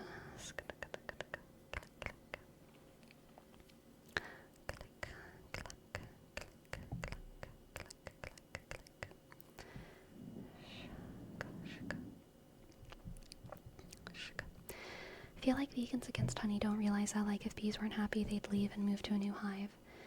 So that's true for wild bees. Unfortunately, the bee industry is a real thing, and there's many, many problems with it, where they keep bees in these, like, trucks and deliver them to different farms where they want them to pollinate the plants within them. And that process, it results in many bee deaths and bad health long-term for the pollination process. Also, bees in these hives are not fed honey. Bees make honey for themselves, for the hive, but a lot of bees that are like factory farmed, all of the honey is taken out of the hive, and bees are supplemented with high fructose corn syrup, and that makes the bees, if bees experience any sort of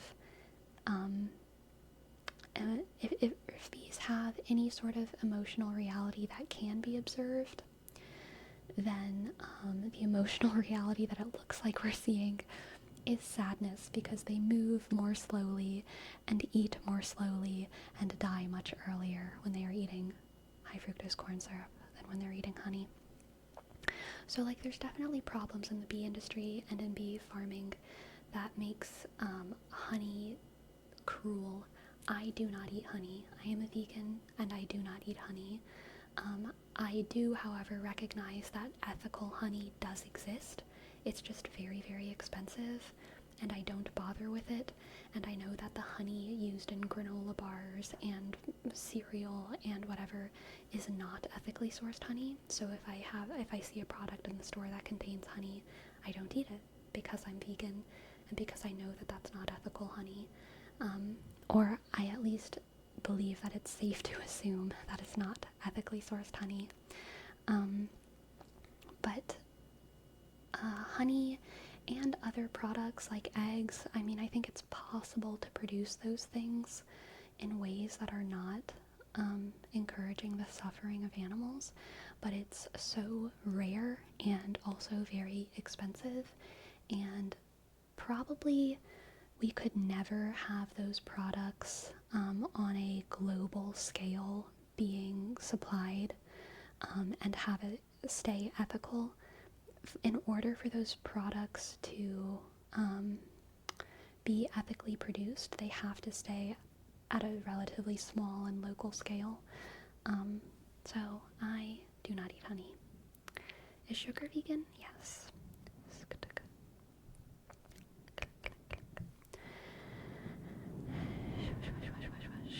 Would ethical milk also exist? Milk is different because it is the food for a baby calf. So the calf wants the milk. The calf wants the milk. There is no mammal that produces milk without having a baby. And cows are included in that. So if a cow is producing milk, it's because there's a baby that wants to drink that milk. Whenever chickens lay eggs, it is true that oftentimes chickens will eat their own eggs, but they also won't eat their eggs. Many eggs are unfertilized. Most of the eggs produced by a chicken within their life are not a baby thrown. The egg is a period. The egg is a chicken period. And just as most, if you're having an unfertilized egg, it's because it's not a baby. The eggs that you buy in the store do not have babies in them. Is there a way to know which ones are fertilized? None of them are fertilized in the store. On a farm, if there's a rooster, you can kind of, the farmers know. The farmers know which ones are fertilized and which ones aren't.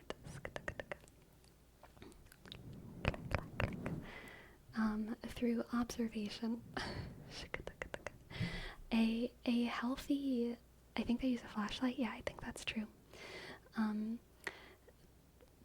A healthy, happy chicken will lay an egg about once a day, in the same way that a healthy, happy woman will have a period about once a month.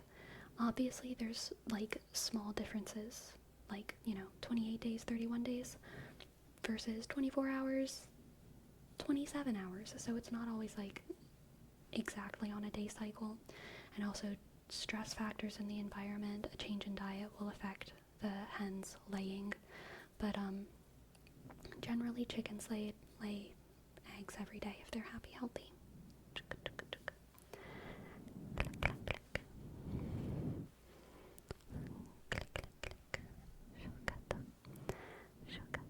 Oven read. What can I read for you? Oven read. Oven read. What can I read for you?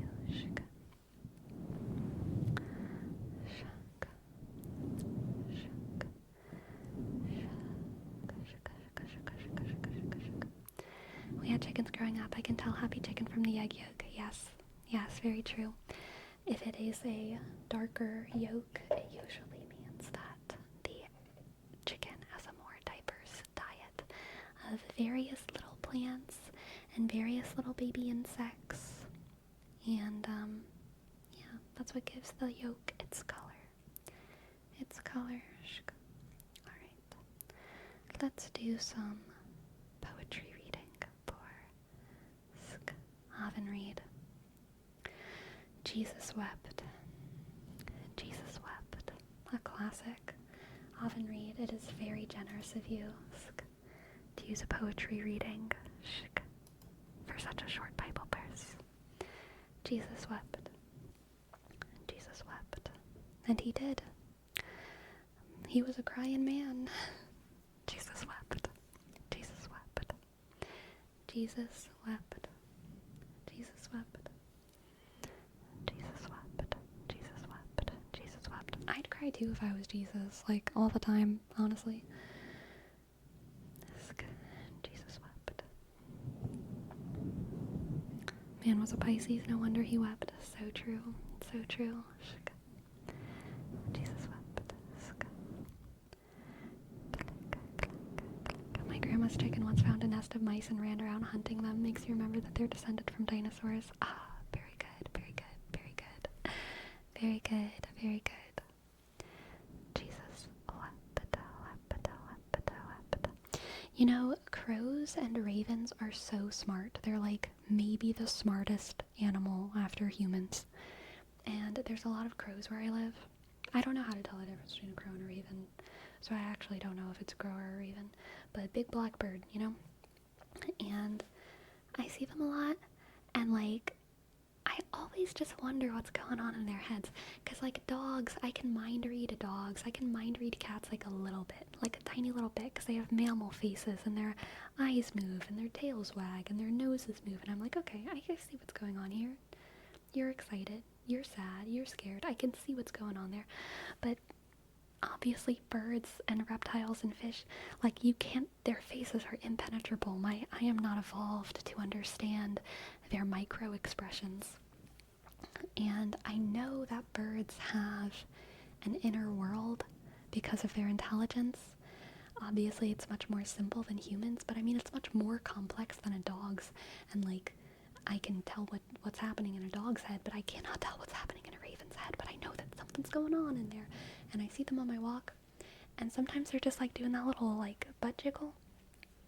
You know what I mean? They're like doing like this, and then they'll stop, and then they'll do like this, and then they'll walk away, and then they'll like do like this, like that, and then they'll like walk away. And I'm like, what are you thinking about? What are you thinking about? Are you thinking like, wow, what a pretty sunset? Are you thinking like, I'm hungry? Are you thinking like, man, I hope there's someone pretty walks by soon? Like, what are you thinking about? They just vibe, and apparently, maybe they're praying their rosaries. Who knows? Who knows? Who knows? I heard that if you give them something, they'll give you something back, and sometimes they can even bring like money. Yes, I need to start taking like a couple like crackers or something with me on my walks, and like giving them some delicious carbs, you know. The birds work for the bourgeoisie. So do I, unfortunately. Unfortunately, I also work for the bourgeoisie. So I can relate. I can relate to the deep felt oppression, alright? Working beneath the bourgeoisie. From Googling, says that crows are more likely to be in human populated areas and are like pigeons, while ravens are larger. These guys are pretty big, so maybe they're ravens then. I think they're ravens because they're massive. You never know, they might come back and give you a severed eyeball. Delicious. Yes, let's do Aunt Olivia's poetry reading before our break. Is it in the Discord? Discord. Bet it is. I bet it is. Yep. Amazing. We have a reading in Espanol. Por favor, déjenme hoy a enloquecer. No soy quien para ser todo lo que soy. Algo ha cambiado dentro en mí que alucinado quiero vivir. Voy a ver nacer el sol en medio del camino y también voy a nacer de acuerdo a mi destino. Algo ha cambiado dentro de mí que alucinado quiero vivir. Voy a ver nacer el sol en medio del camino y también voy a nacer de acuerdo a mi destino. Algo ha cambiado dentro de mí que ha alucinado. Quiero vivir. Shka, shka, shka, shka, shka, shka.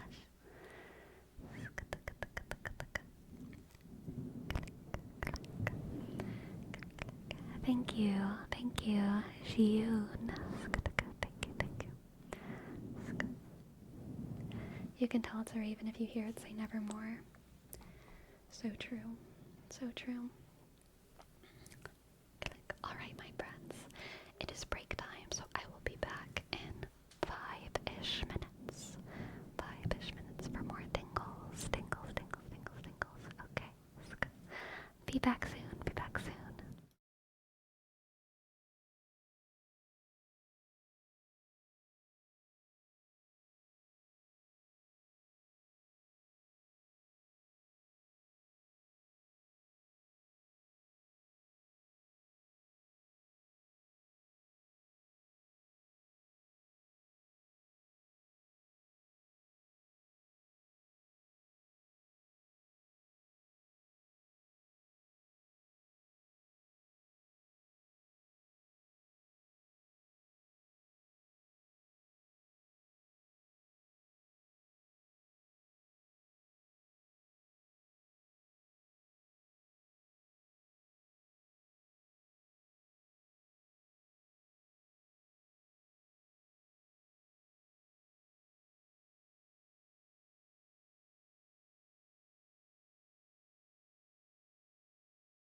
dudes. Click, click, click. How have you been? Hello, Pearl. Hello, Aunt Olivia. Hello, Agan. Hello, Jam and CEO. Hello, Hanyoung.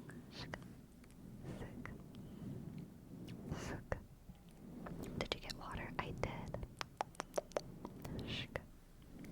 Hello, workable wings.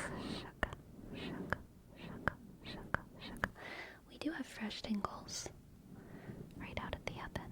A little fresh tingles right out of the oven. Tingle, tingle, tingle, tingle, tingle, tingle, tingle, tingle, tingle, tingle, tingle. Clickety click, click, squish.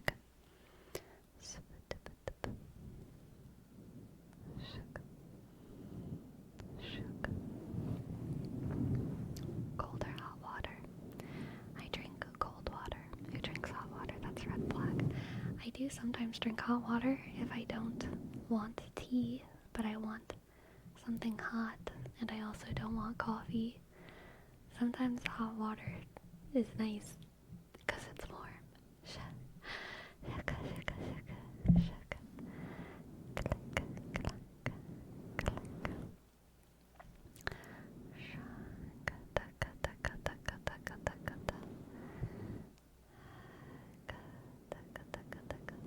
The name's Hyun. Nice to meet you. I usually watch your ASMRs while I study. Very nice. Welcome in, Hyun. Little Travis, here's your word wrap. Little Travis, little Travis, little Travis, little Travis, little Travis, little Travis, little Travis, little Travis, little Travis, little Travis, little Travis, little Travis. Keep imagining exactly that. Hi and Vaidi. This is very tingly, tingly, tingly, tingly, tingly, tingly, tingly. Suka, suka, suka, suka, suka, suka. Little Travis, little Travis, little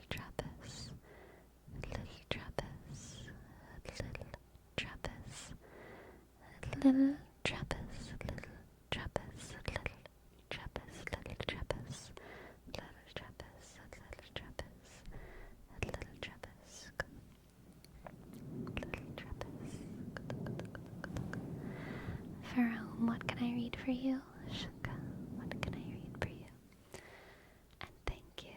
Oh shit, I'm high again. I'm glad you like the name. Welcome to the chat. Shaka, shaka, shaka, shaka, shaka, shaka. Shwakata, kata, shwakata, kata, shwakata, kata. To the flowers by While She Sleeps. Okay, let's see. Click. To the flowers by While She Sleeps.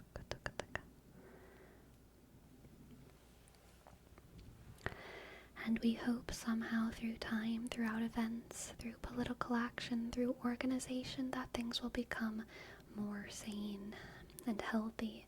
But I'm afraid they never will be to the flowers. I'm staring out myself, scared of all I can't feel, and I'm dancing on the edge, punching at the doorbell, trying not to wake the neighbors now. We're all high as the gods and as low as the demons, but she's alone. I'm saving it for last, taking all the sentiment and starting at the end, pain in single measures. Try not to wake the neighbors now. We're all high as the gods and as low as the demons, but she's alone. Down, down, down, down, down, down. We're all going down, down, down to the flowers. Down, down, down to the flowers. Down, down, down.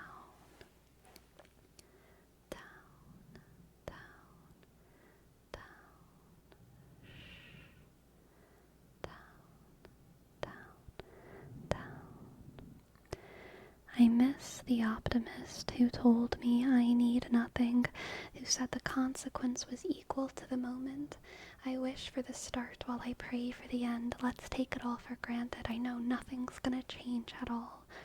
I miss the optimist who told me I need nothing, who said the consequence was equal to the moment.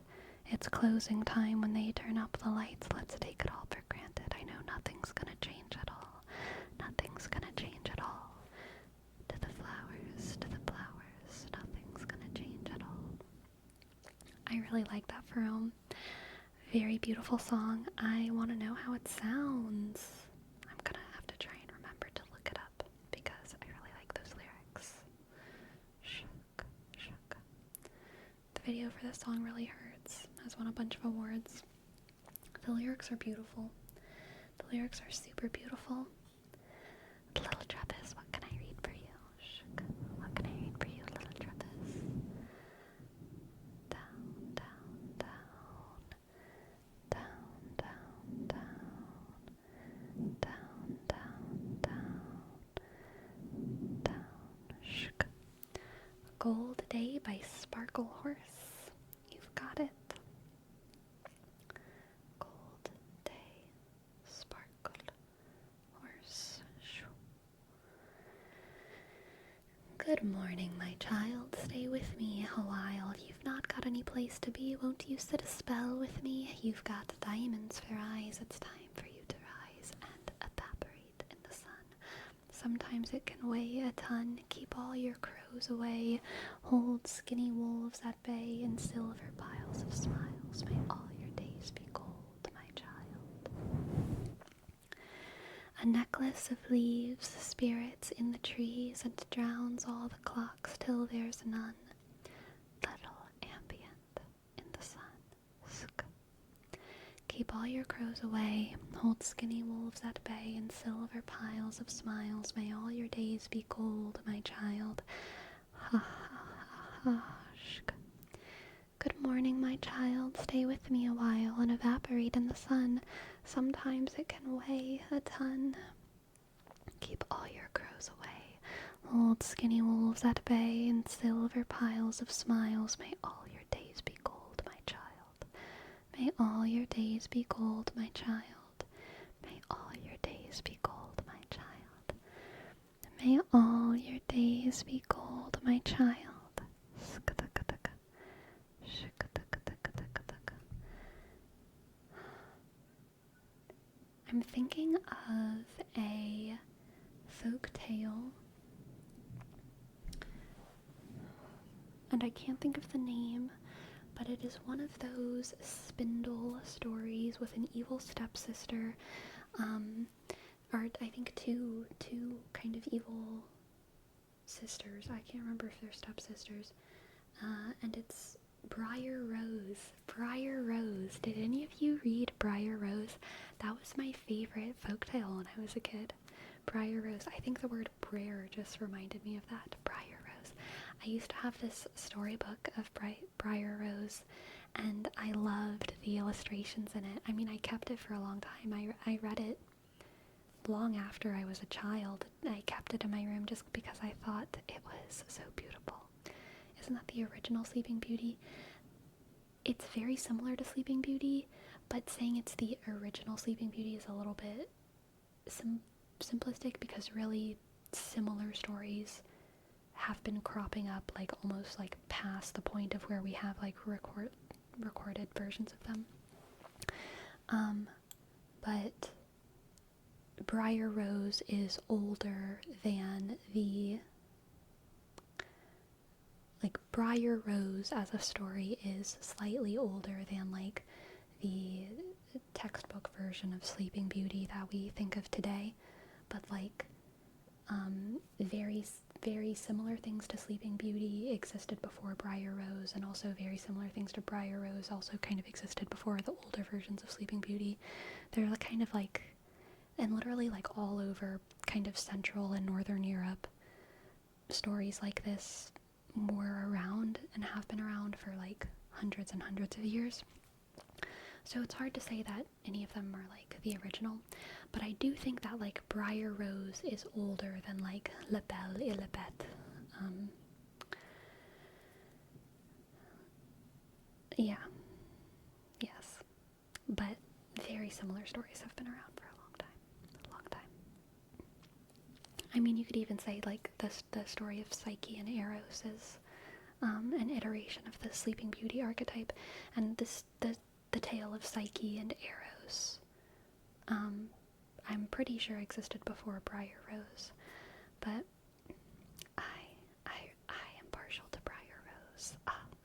I wish I knew what edition of that story I owned when I was a kid, because I remember so many of the illustrations in it. I remember like the gold like dress and these like gold leaves like falling down on the page, and it was just La Belle et la Beau, et la Bête, I believe, for beast, right?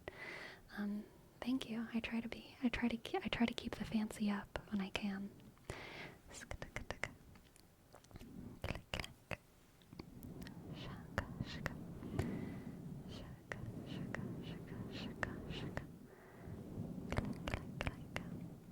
Fun fact, sharks are older than Saturn's rings.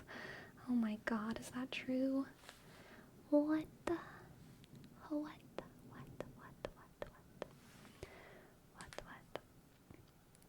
Saturn's rings formed no earlier than 400 million years ago, while the earliest evidence of sharks dates back 450 million years ago.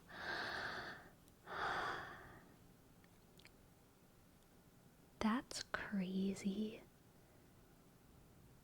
Are alligators, or I should say crocodilians, and younger than sharkadilians? Are crocodilians older than sharkadilians, or are sharkadilians older than crocodilians? Think about it.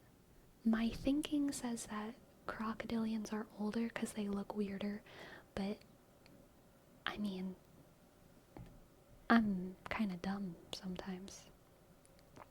I want to say sharks are older. Okay, I know that is what you want to say. But sharks have changed less. Huh, okay.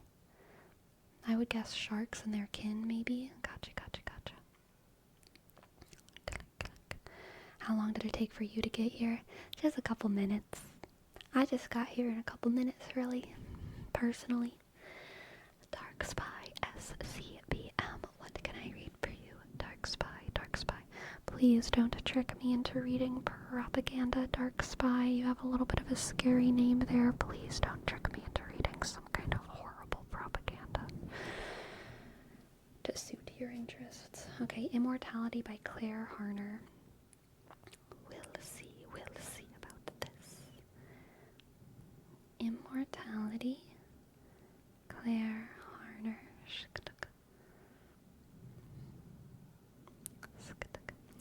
Google says sharks are older by a lot. Dang. That's wild. I believe it. Thank you for being our fact checker, OJ Toothpaste. What's your Hearthstone MMR right now? Spill the tea, OJ Toothpaste. Click.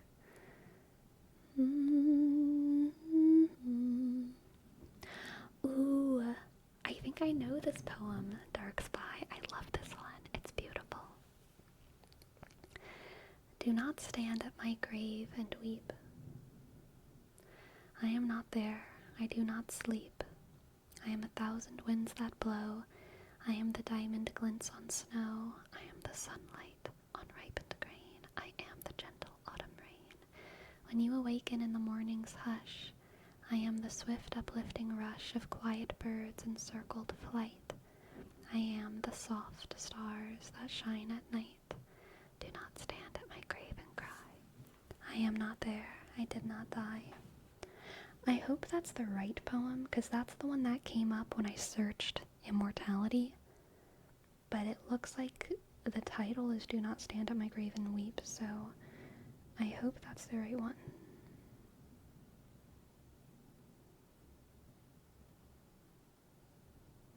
Yeah, I found another source that does have that poem titled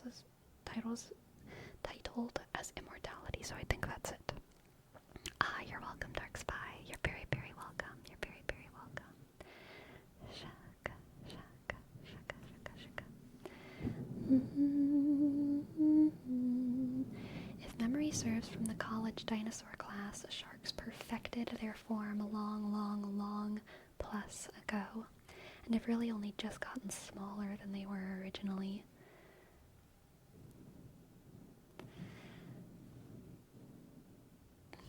That is so scary to think about. That all they've done is gotten smaller. I mean, maybe it's good. Maybe it means they'll keep getting smaller. That would be good. That would be good. Let's just have them keep reducing. But man, big shark sounds so scary. Big shark sounds so scary.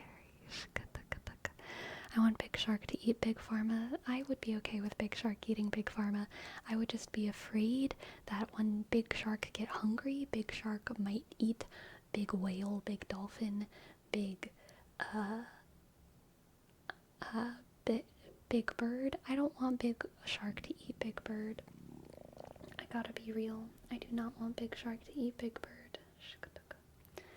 Alright. Now, Gisli, what can I read for you? What can I read for you? Gisli, Gisli, Gisli, Gisli. Gisli, Gisli, Gisli, Gisli. Are crabs older than sharks? Good question. What a good question. I think they've gotta be. I feel like crabs are like the oldest thing. Could you do it in a southern accent? I will try. No promises. No promises. I gotta get my Texas on. Now this is sounding a little bit more like Georgia. But I will accept it, because Georgia is in the south and a little bit even older of a sort of south than Texas. So maybe we'll be going sorta Georgian today. Let's see what is in the live poetry reading. Meet the engineer. Hey, look buddy, I'm an engineer. That means I solve problems. Not problems like what is beauty, because that would fall within the purview of your conundrums of philosophy. I solve practical problems. For instance, how am I going to stop some mean Mother Hubbard from tearing me a structurally superfluous new behind? The answer, use a gun. And if that don't work, use more gun.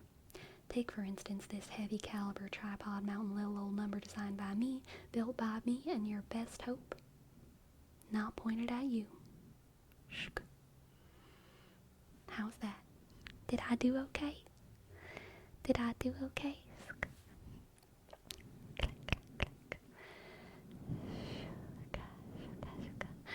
Thank you so much, Gisli. I appreciate your approval.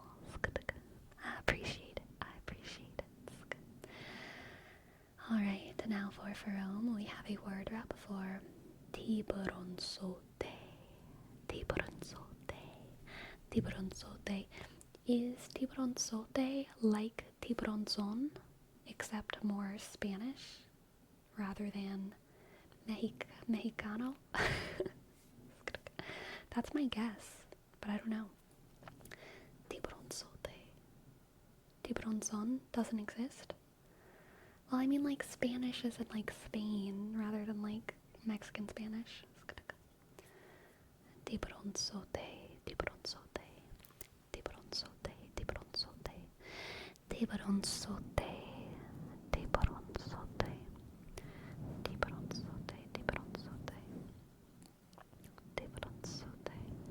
What kind of microphone do you recommend if you were to start? The Blue Yeti is an excellent starter microphone. The Blue Yeti.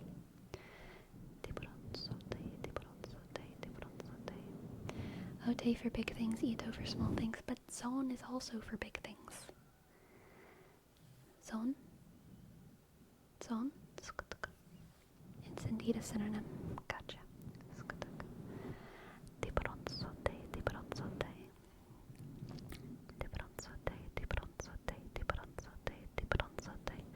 The suffix ote is for big things, yes.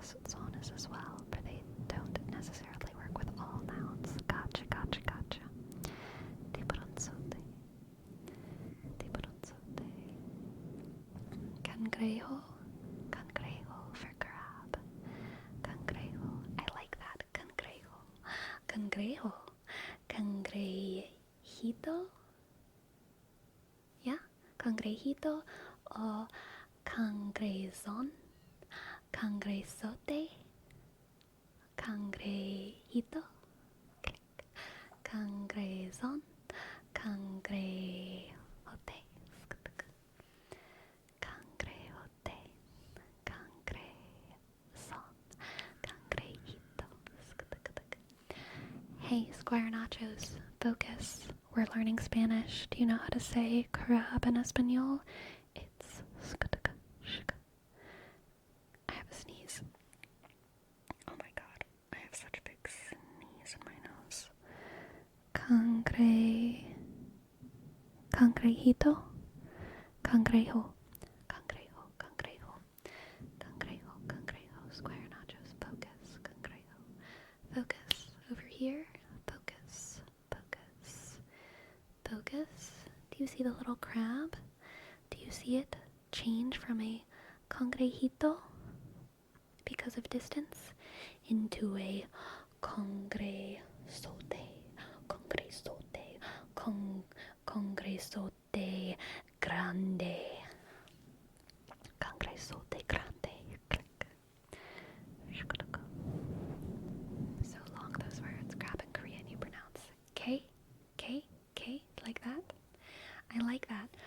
It's so, it feels sharp, you know, as the word crab should. It should feel sharp because they have those, you know, they're crabs. They're crabs. In Old English, crab is hafern, hafern, hafern. Half means sea, so hafern is kind of like, you know, just a little sea thing. Hafern, hafern, hafern, hafern, hafern, hafern. Focus, focus, focus, focus, focus. Hafern. It's an F, not a V. Hafern, hafern. And it's spelled with an ash, which is the A that connects to the E, which is pronounced like a short A in English. The same way we say crab and bad and apple. Hafern, hafern. Exactly, Destructicon, you got it. Hafern. But it must, yes, Evo, even more perfect. Hafern, exactly. Exactly, exactly. Technically, the way that Destructicon spelled it without the ash would be pronounced like high fern, but because it's an ash, it's pronounced hafern, hafern, hafern, hafern.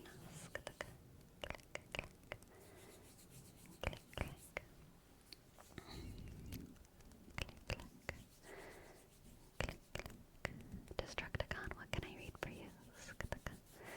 I dare you to guess how would platypus be in Spanish. Oh, it's gonna be something dumb.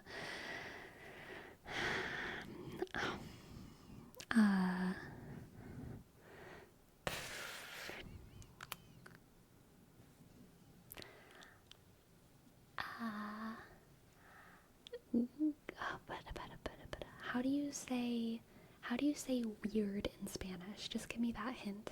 Strange, weird. How do you say that in Spanish? I need the hint. Raro, raro. Okay. A platypus is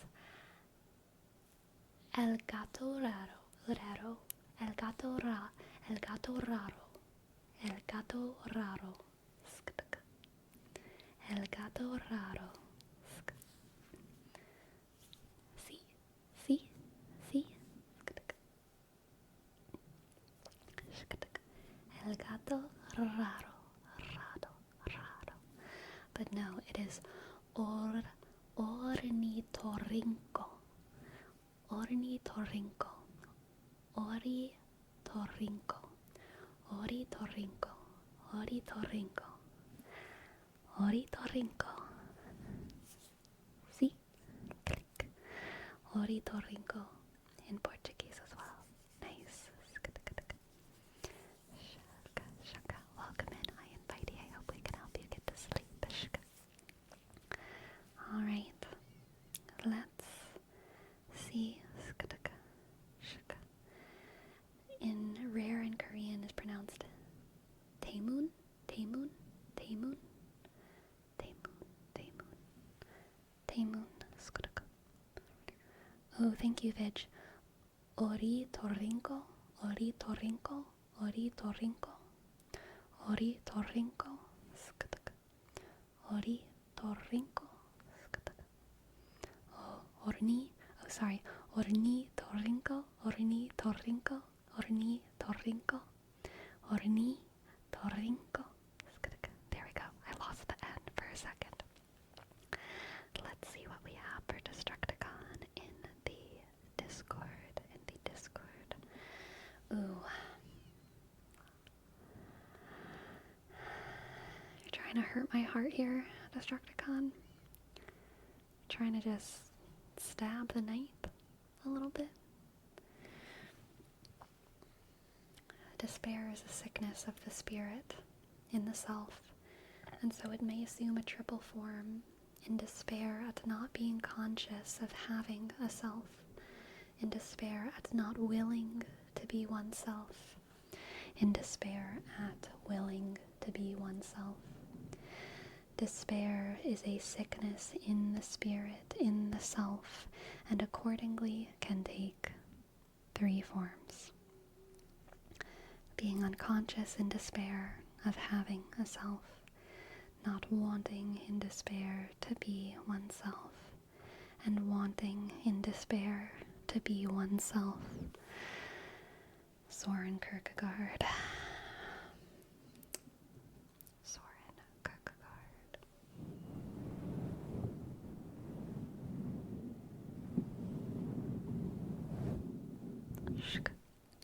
It's fine. I'll just cry about it later. It's whatever. I haven't thought about Kierkegaard for like at least a week. I was doing really well. And it's fine. Like, it doesn't affect me. The first time I read that, I remember it brought me to tears because I was so happy that someone who could write something so beautifully would pay attention to me. But honestly, now it just pisses me off, and I hate it, and it doesn't matter because other people will pay attention to me. So like, whatever.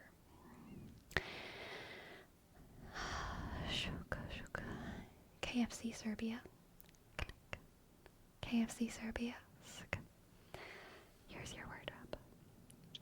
Oh no, it is the dive rocket launcher. Take action regarding that individual. Oh no, it is the dive rocket launcher. Take action regarding that individual. Oh no, it's the dive rocket launcher. Take action regarding that individual. Oh no, it's the dive rocket launcher. Take action regarding that individual.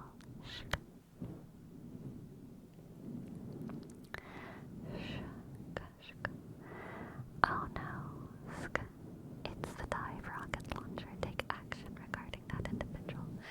Poetry IG, welcome into the chat. I'm glad you were able to find my Twitch. My very cryptic, hidden, secret platform over here. Cryptic, secret, hidden platform. Dolly Joel, what can I read for you? Reading for 6 for paying back my 1-month subscription. 6. Are you in the chat? 6. Click, click. 6. Can I read something for you? 6. 6. 6. 6. 6. 6.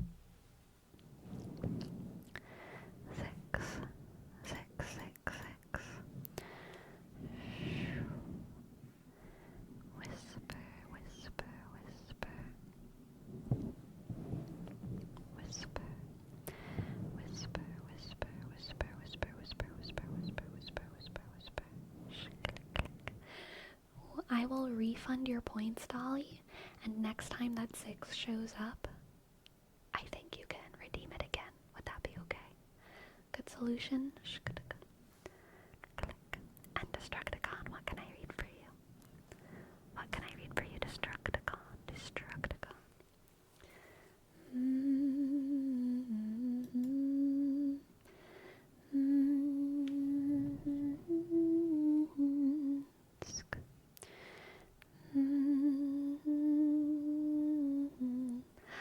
Hola, zombie. Muy bien. ¿Y tú? This one might be a little long. We'll see. I'll be the judge of that. I'll be the judge of that.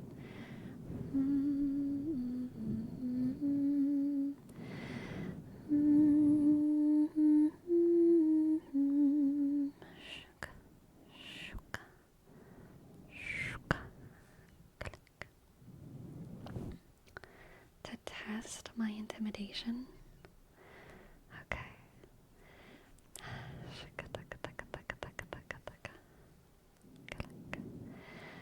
Okay. Chigor stands at the counter across from the elderly proprietor. He holds up a bag of cashews. What's the most you've ever lost on a coin toss? Sir? The most you ever lost on a coin toss? I don't know. I couldn't say. Chigor is digging in his pocket. A quarter. He tosses it. He slaps it onto his forearm, but keeps it covered. Call it. Call it? Yes. For what? Just call it. Well, we need to know what it is we're calling. You need to call it. I can't call it for you. It wouldn't be fair. It wouldn't even be right. I didn't put nothing up. Yes, you did. You've been putting up your whole life. You just didn't know it. You know what date is on this coin? No. 1958. It's been traveling 22 years to get here. And now it's here, and it's either head or tails. And you have to say it. Call it.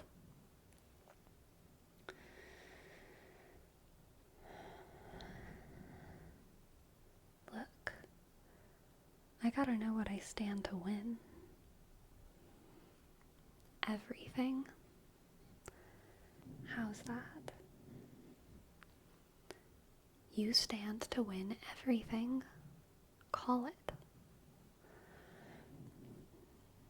Alright. Heads then.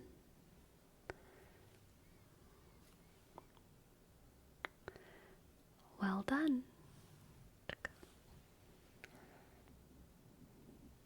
Don't put it in your pocket. Sir? Don't put it in your pocket. It's your lucky quarter. Where do you want me to put it? Anywhere, not in your pocket, or it'll get mixed in with the others and become just a coin. Which it is. I don't know what movie that is, but that was fun to read. Thanks, Destructicon. Thank you, thank you, thank you. Alright, Alalpa. Here's your name, Trace. And KFC, thank you for gifting a sub. Thank you, KFC. KFC Serbia, here's your name, Trace, and then we'll do Ella's. Okay. K, F, C, S, E, click, R, B, I, dot, A, J, P, click, underscore. I'm doing JP's name too. I don't know why, but it's happening. C, L, E, N, click, D, O, N, Thank you, KFC Serbia. And for Alalpa. Did I switch the names in the middle? KFC Serbia, did I even finish your name? I don't even know. I'm just gonna do it again. K F C S E click R B I dot A. Thank you. And for Ella, E L A L B H A T. Thank you, Ella.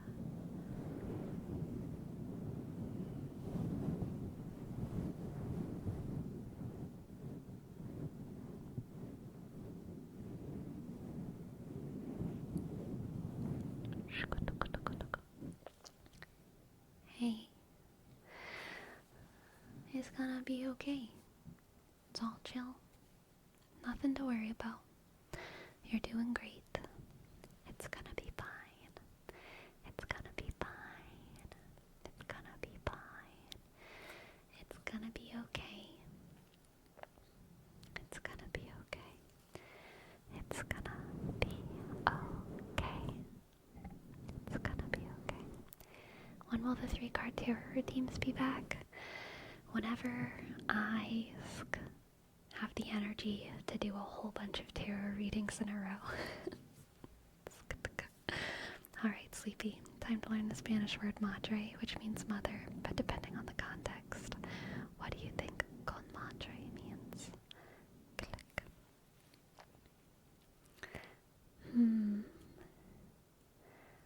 Con madre. I'm thinking of like kombucha right now. So I feel like con madre means like the thing, but also with the original. Like, you want your do you get your apple cider vinegar con madre? It's a little off. Maybe, con madre means like. Tu video esta con madre. With your video is with mother. Now I'm thinking like with child, which it means like you're pregnant in English, which I don't know how that would work the other way around. I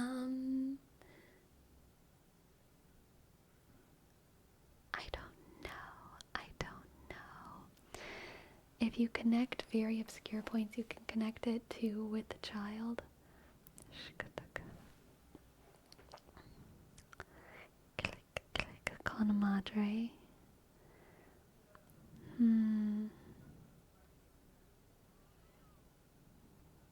Is it just like a compliment? Like, that's mother. Like, oh my god, that's so mother. Like that's so mother. Like, that's cool. Like, that's like mom energy. Yes? Yes? It literally means with mother, but it's used as awesome. I got it. I got it. I got it. I got it. I got it. I got it. I got it. I got it. I got it. I got it. I got it right. I know what con madre means. Click.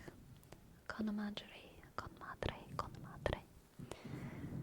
Shwa, shwa, shwa, shwa, shwa. Duolingo doesn't teach me these important lessons. Now you gotta know. Now you get to know. Welcome to the chat. There.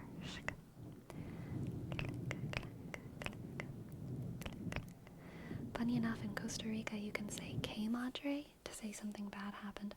Ooh, that kind of makes sense. You know, in English, sometimes we're just like, why God? Why God? Or like, you know, why? Nani? You know, when people say League of Legends and they say like nani, which isn't that just like why in Japanese? And you say it when something bad happens. Que madre is kind of similar. Que madre, que madre. Because, you know, everything is your mother's fault for your entire life, right? Que nani madre. Que nani que. Que nani madre. Que nani madre. Que nani madre. Your mom is just supposed to always be able to fix everything. That's also true. That's also fair. But isn't K what? Can't it also be Y? Can't it also be Y? Because I know, like, people say K, and then the answer is por qué. Or, like, I guess Y is por qué. Yeah, por qué. For why, for what?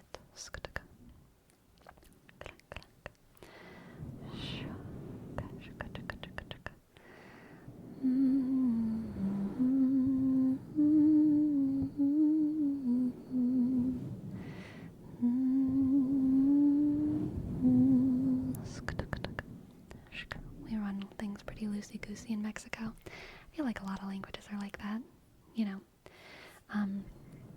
English goes wild with that. That.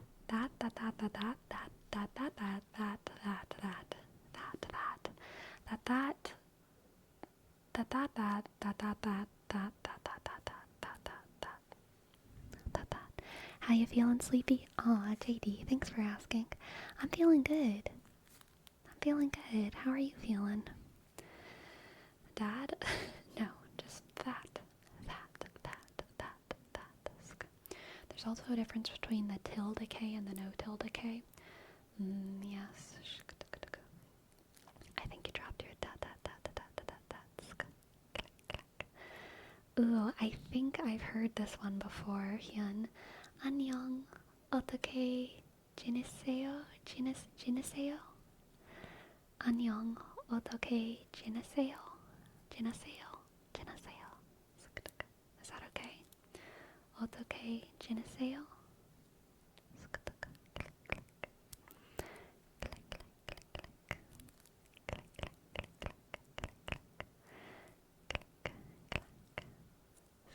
It's perfect. Yay. Thank you, Yun.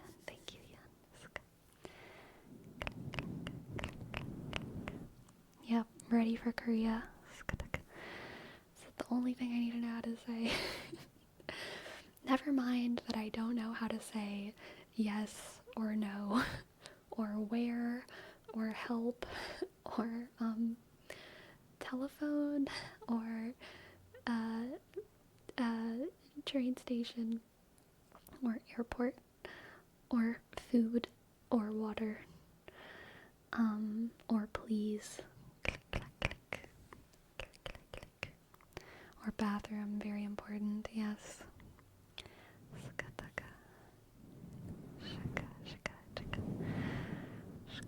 I'll just desperately say to everyone, 안녕, 어떻게 지내세요? 안녕, 어떻게 지내세요? Anytime I need anything. 안녕.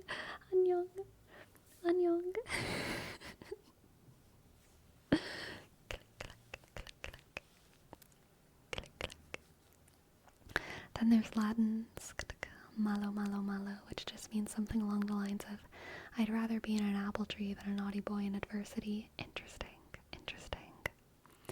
80% of people in Korea speak English. I went in 2016. All I knew was please and thank you. Very nice. Welcome to the chat. I do think it's good to learn some basic phrases before I travel anywhere, especially if I'm traveling alone. But it is always a slight comfort to know that in Korea or a lot of Scandinavian countries, most people speak English. Hello, Avcat. Thank you. I'm glad you like the ears. Shoko, Saka, Shoko, Klaka, Bukadukaduski, Du Shaka.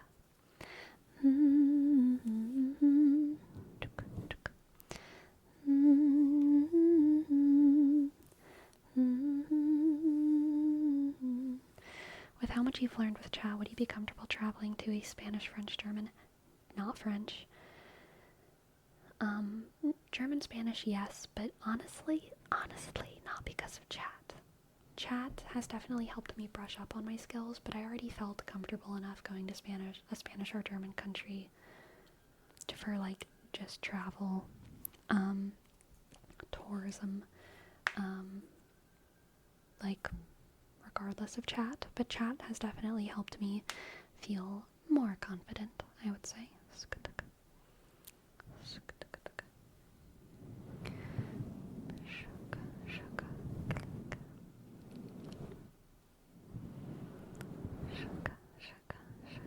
You're gonna have so many shark conversations.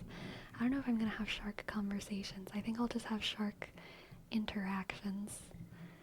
I'll probably just run through the streets saying, tiburoncito, tiburoncito, and everyone will be very concerned, but not too concerned, because at least it's not a tiburonzote. At least it's not a tiburonzote. Everyone's gonna be like, why is she so freaked out about a tiburoncito? But also, it's probably concerning if she's screaming it and running through the streets. Everyone would be like, que madre le pasa? Yeah, so true, so true. Yes, this is very important, Yun. How do you say shark? Shark, shark, shark, shark, shark. In Korean. Shark, shark. Shark, shark, shark. Shark, shark, shark.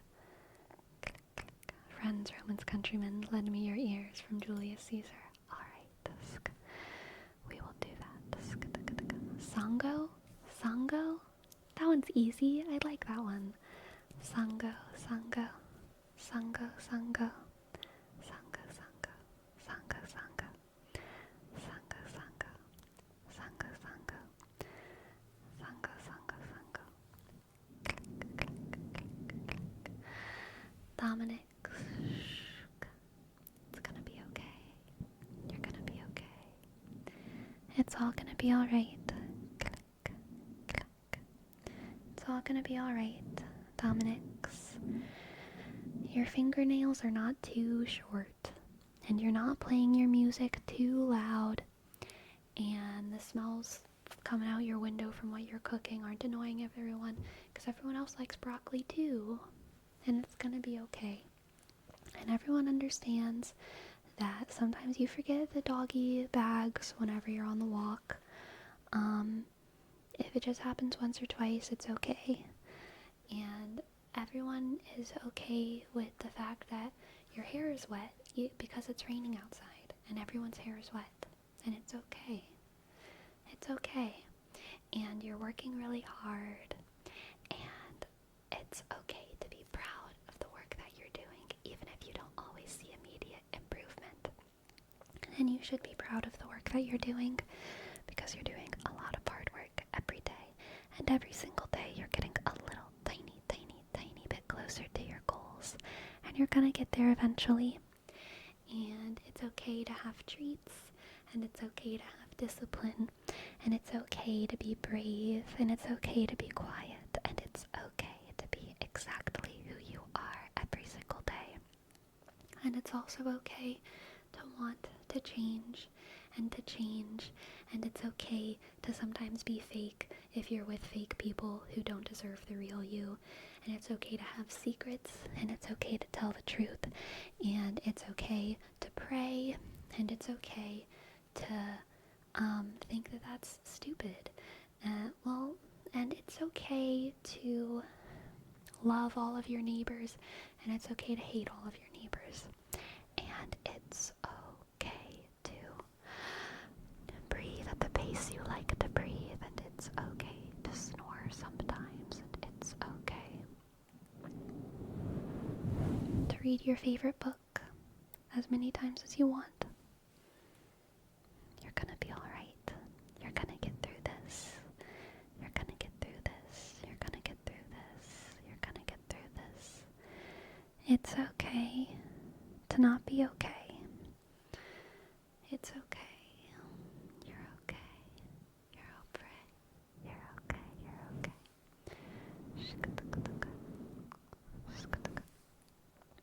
Very postmodernism reassurance. Yes, yes they were. Yes they were. Click. And for little sharky, little shark, tiburoncito is Komasango. Komasango? Komasango? Komasango? Komasango? Shkutuka. Komasango? Skutuka. Komasango. Elian! Thank you for your prime. Dunga, dunga, dunga. Thank you for your prime. Elian, Elian. E-L-Y-Shk. O-Sk. N. Click. E-Sk. O-Shk. E-Sk. Thank you. Elian, Elian, Elian. 808. Thank you, thank you, thank you. Tattoo, welcome to the chat. Welcome from Poland. We have a very important question. We're just doing a little language survey here. Ayatu.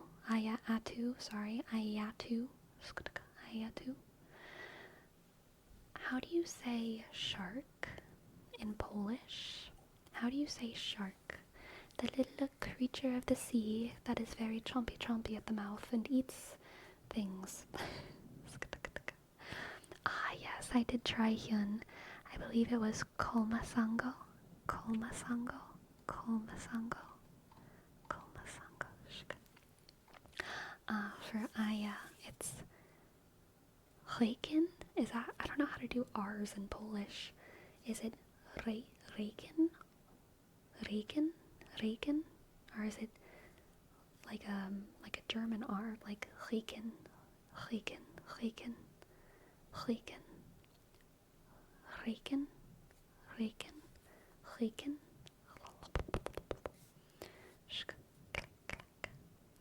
In Hebrew, a shark is karish. Karish? I feel like it's karish. Karish feels more Hebrew to me. Karish. But I don't know almost any Hebrew. So I'm not sure. Karish.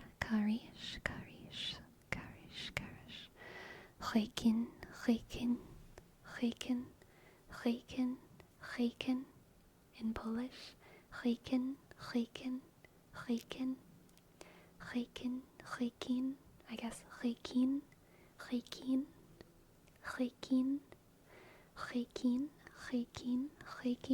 We're gonna be able to name sharks in wild no matter the location, which is very good. Very good. In Japanese it's Samet.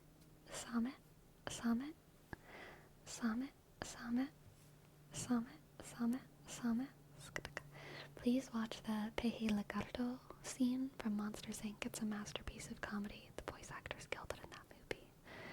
Okay. Samet.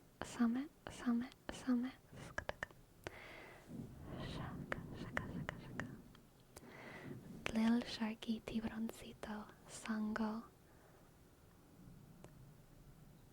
Pating. What was that one? Pating? Oh, JD. It's Singapore.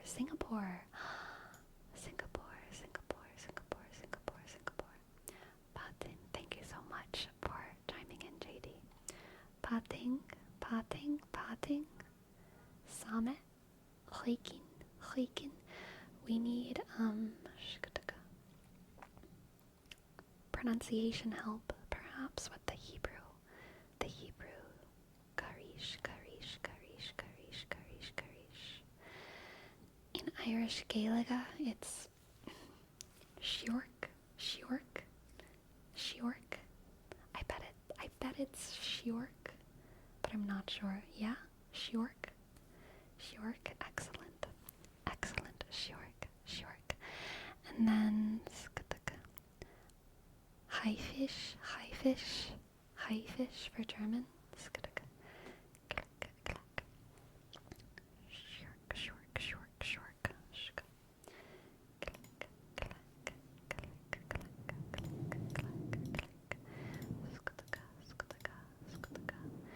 Vidge, what can I read for you? Vidge.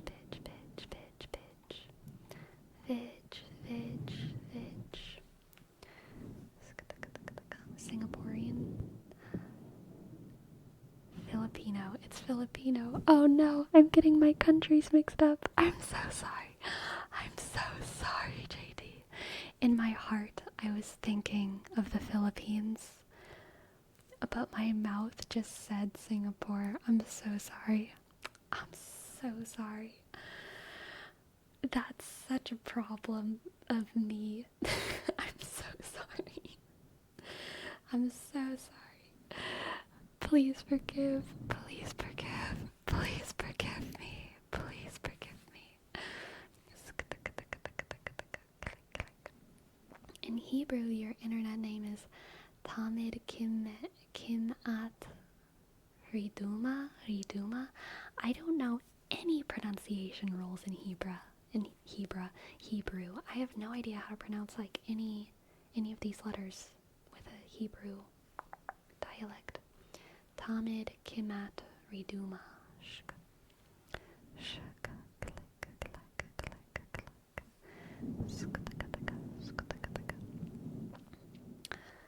Ah, yes, thank you for reminding me, Vidge.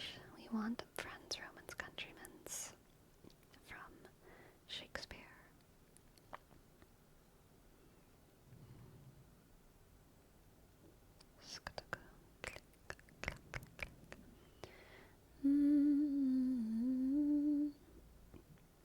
Friends, Romans, countrymen, lend me your ears. I come to bury Caesar, not to praise him. The evil that men do lives after them. The good is oft interred with their bones, so let it be with Caesar. The noble Brutus hath told you Caesar was ambitious. If it were so, it was a grievous fault, and grievously hath Caesar answered it. Here, under leave of Brutus and the rest, for Brutus is an honourable man. So are they all honourable men. Come I to speak in Caesar's funeral.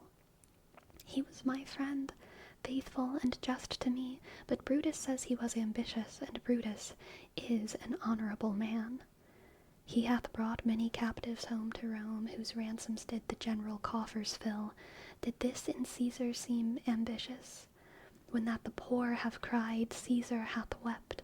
Ambition should be made of sterner stuff, yet Brutus says he was ambitious, and Brutus is an honourable man. You all did see that on the Lupercal I thrice presented him a kingly crown, which he thrice refused.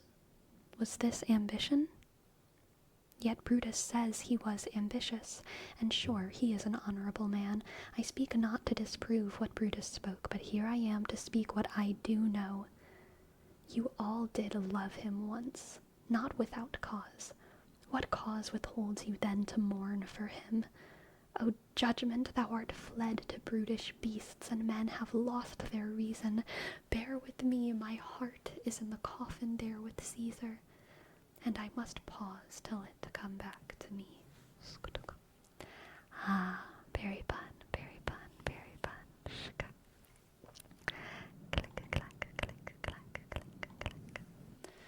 I just learned that Solomon in Hebrew is pronounced Shlomo, Shlomo, Shlomo. Interesting, interesting, interesting, interesting.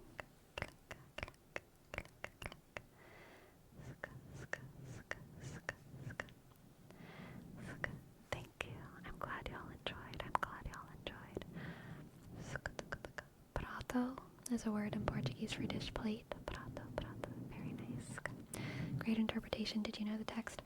I've read Julius Caesar, but I haven't read it since high school, so I kind of remembered it by the end. But I did not remember the exact, point in the play of the speech whenever I started reading it. As I read it, I kind of realized what was happening, and I was like, oh, I need to change this a little bit. This is different from what I thought it was. So I kind of adjusted, or I tried to. Can I get a focus, Michael, please? Maybe with light or Cheyenne stick.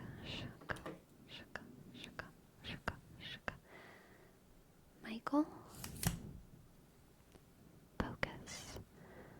Focus. Focus, focus, focus, focus, focus, focus.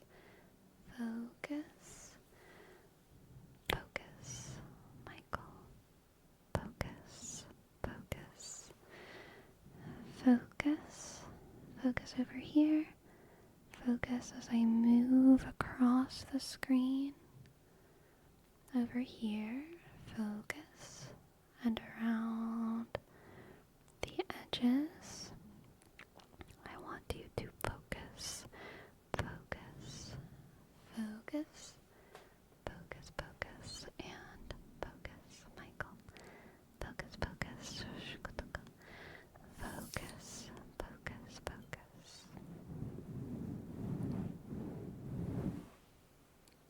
Focus, focus, focus. Michael. Focus, Michael. Focus, Michael. Michael, you've got to focus. Or else you're gonna not do the things you're supposed to do. So you gotta focus, Michael. You gotta focus, Michael. You gotta focus really hard. You gotta activate your little brain neurons over there. You gotta lock in. You gotta lock in, okay? You gotta focus on your work and not deviate from your task, okay? You gotta not deviate from your task. You gotta focus. You gotta focus. Focus, focus, focus, focus, focus. Okay? Okay, Michael. Focus.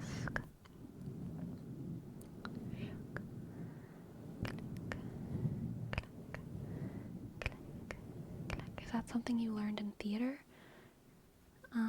I read Julius Caesar in just a language, like an English literature class, I should say. A literature class. So when I read it, I wasn't doing it in like a theater context.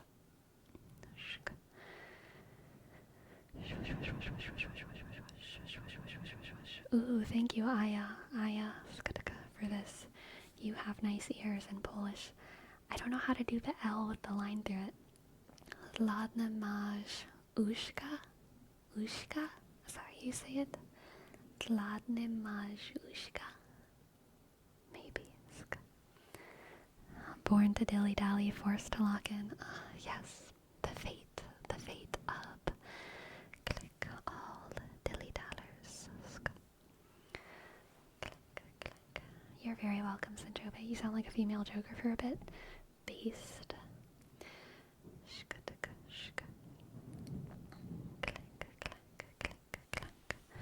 Okay, we're gonna do something a little bit special now here. Out of sheer inspiration, call of the moment, okay? Shk. I need you to unfocus, okay? Just let yourself zone out a little bit. Zone out. You can let yourself be unfocused.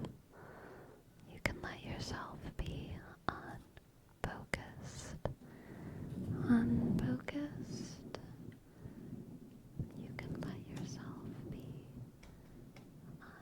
unfocused. You can zoom out. Zoom in. Relax.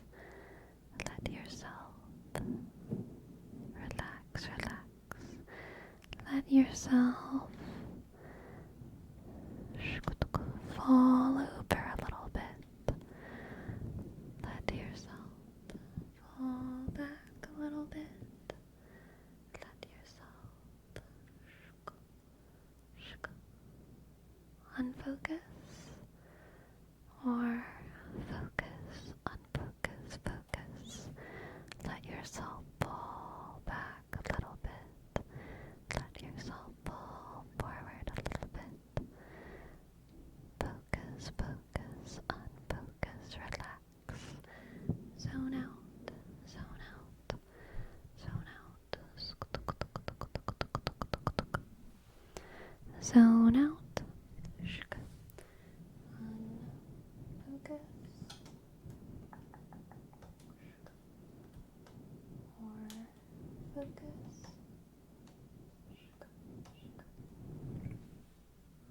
As you wish. Focus, focus. Focus, focus, focus.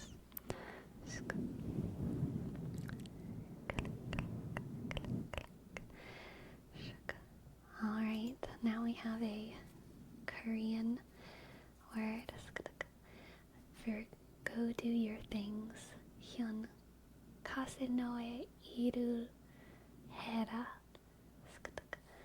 Kase noe iru hera hyun. Hyun kase noe iru hera. I don't have it memorized, so I have to keep looking at it. Kase noe iru hera. Hyun kase noe iru hera. Hyun kase noe ire. Kase no noe iru hera. Kaso noe iru hera. Hyun. Hyun. Kaso noe iru hera. That's my best try. You're welcome, Hyun. That was a fun challenge. Yes, you have a good,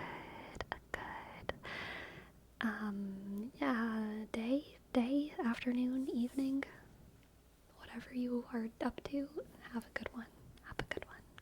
Good evening. Shaka. I meant if you learn in theater about changing tones. You learn to speak the truth in acting classes. Speak the truth. If you tell the truth, your voice will be affected, by the truth of the emotionality of the moment. You know what I mean? You just gotta play the truth, and your voice will change.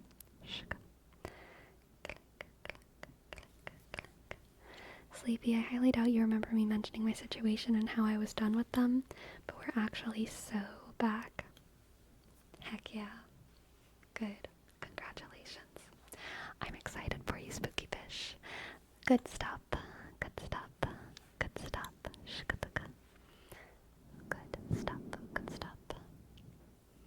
What if you're saying a lie? Would the voice tell on you?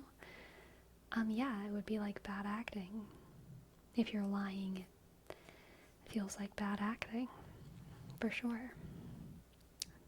If you want to tell a lie convincingly, you have to pretend it's the truth. You don't want to pretend it's a lie.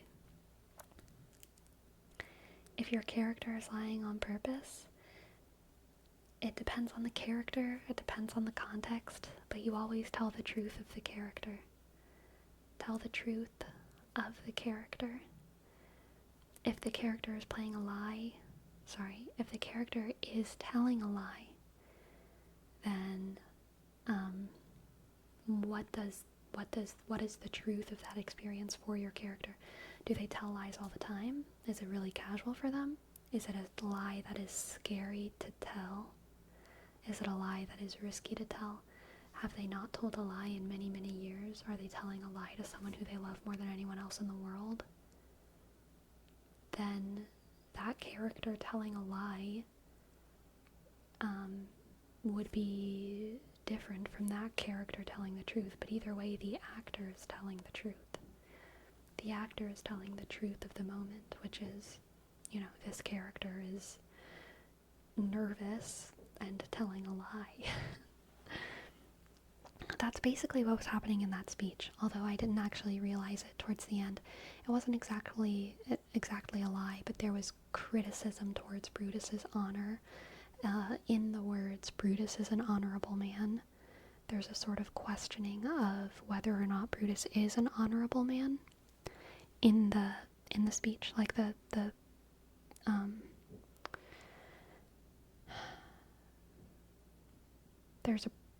they're being critical of the possibility. It's being ironic. Yes. Alright.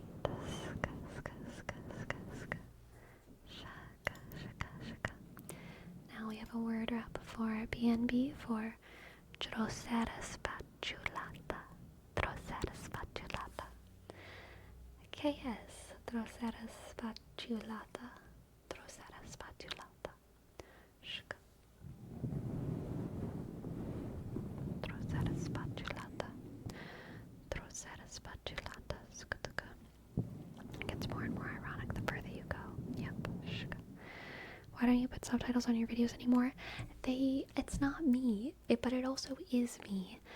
I never put subtitles on my videos. They were automatically generated by Google or by YouTube, and then they just stopped automatically generating them. So, that is why.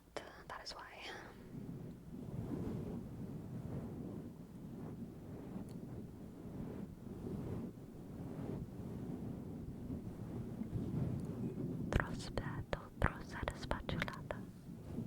Trocera spatulata. Trocera spatulata. Yes, for home. Trocera spatulata. Trocera spatulata. Trocera spatulata. Google that. I just work here. Yep, something like that. I just work here, okay? I just work here. Trocera spatulata. Trocera spatulata.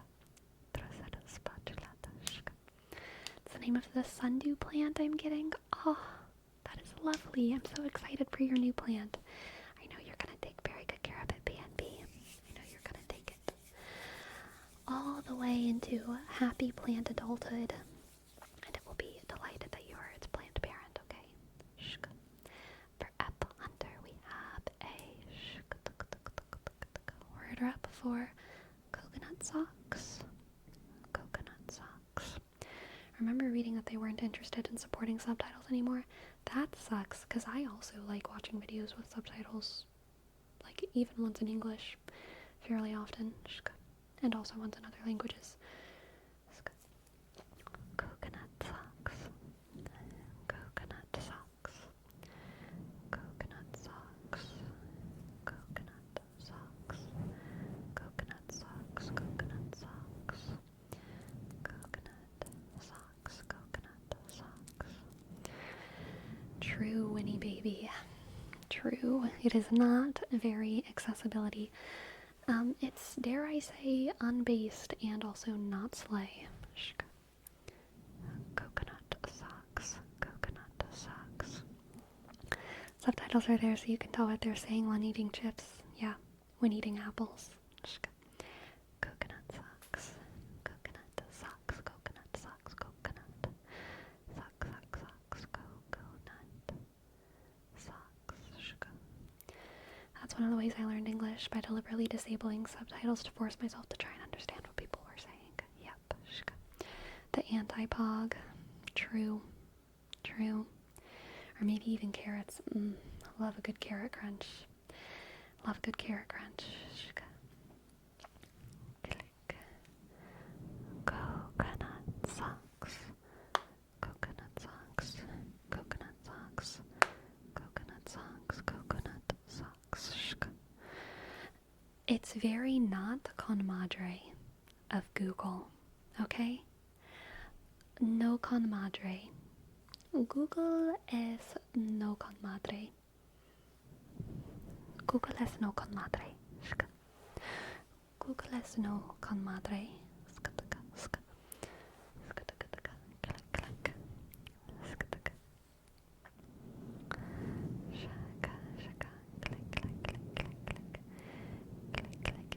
Que madre que quitaron los subtítulos.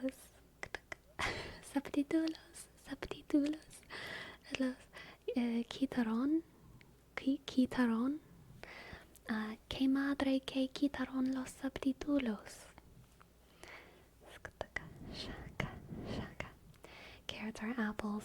Ooh, apples is a very important word for me to know in Polish. Jabłka? Oh, it's probably ja, huh? Why? Like jabłka?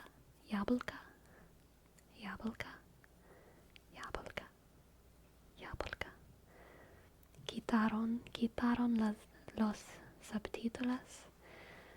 Jabłka. Yes, if I'm ever grocery shopping in Poland, I will search for the sign that says jabłka, jabłka, jabłka, jabłka, jabłka, jabłka, jabłka, jabłka, shkataka. Sound pretty Spanish until subtitulos turn to Italian. Subtítulos, subtítulos. Sí, subtítulos. Que madre que quita, how do you say, quitaron, que madre que quitaron los subtítulos. Oh, I don't know why. The emphasis is so hard for me. Subtítulos. Sí. Que madre que quitaron los subtítulos. Oh, what? That is very difficult for me, and I don't know why. Quitaron. Que madre que quitaron los subtítulos.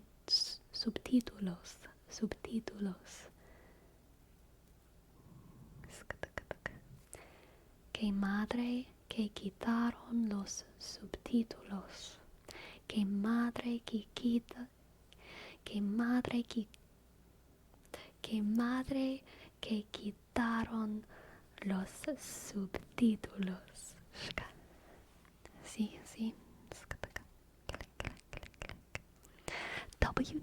WWJCDO, welcome back into the ring for another month of your Prime sub. Thank you so very much for your 7 months. Thank you, WWJCDO. It just sounds so much like a fighting league to me. I cannot not say it like that. WWJCDO. Thank you. W J C D O.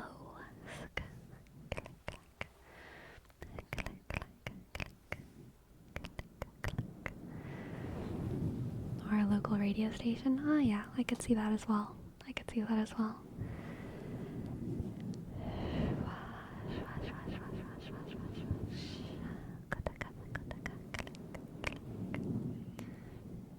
Worldwide Jovial Combat Delegation Organization. Jovial Combat. You have to fight, but you've gotta fight with a smile on your face. The first one to crack a frown loses, okay? It's not about going down. It's about not smiling. The first one to not smile. Out. I've never watched with headphones before. This is a totally new experience. That's what I'm saying, Makusi. You've got to watch with headphones, okay? It's truly a much better experience. It's truly quite different and quite nice, and in my opinion, quite worth it. If you have headphones, you should always watch ASMR with headphones, okay? Okay.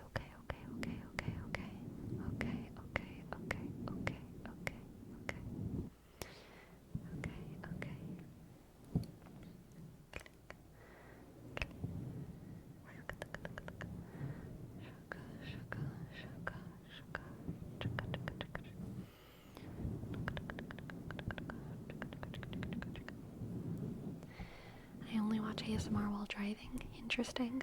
I can't imagine ASMR on speakers.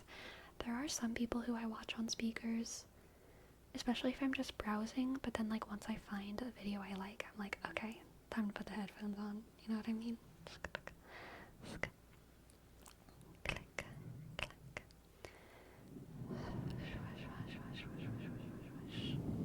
I watch ASMR on my gramophone. Amazing. Good job. Never change.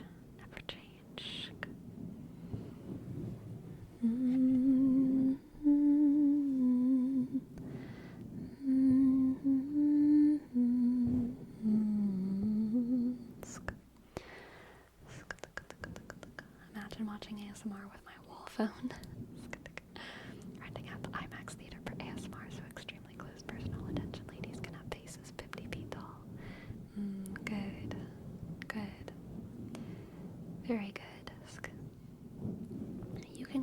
simulate the same experience with like VR ASMR. When you're in VR, everything is huge. Everything is huge, huge, huge, huge, huge, huge.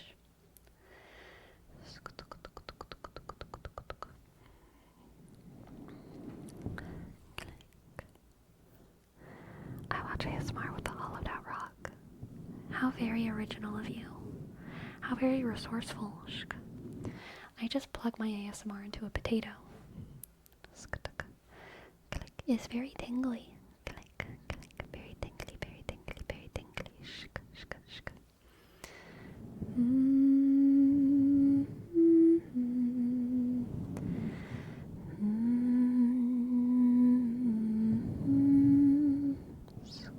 You've got it, Lotus Euphoria. Word rap before. Seth.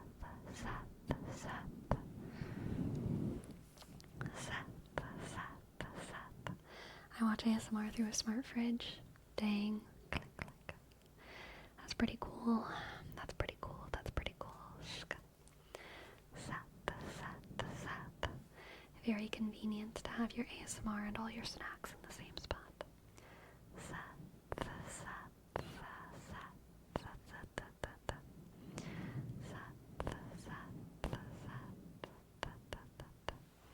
Catch me astral projecting into the Girl with No Boundary cinematic universe. Yes. Good.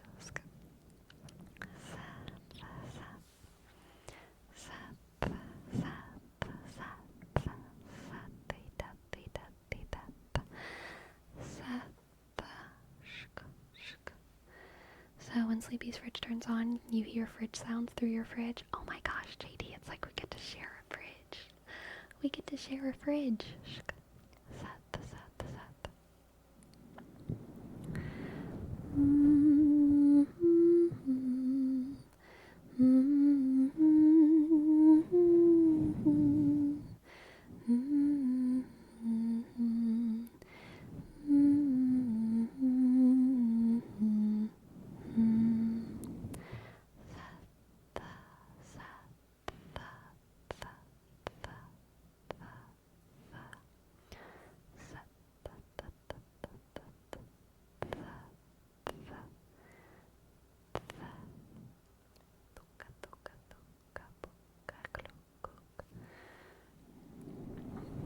I want to practice our words for shark in Espanol. Tiburoncito. I can't remember what normal shark is. Tiburon.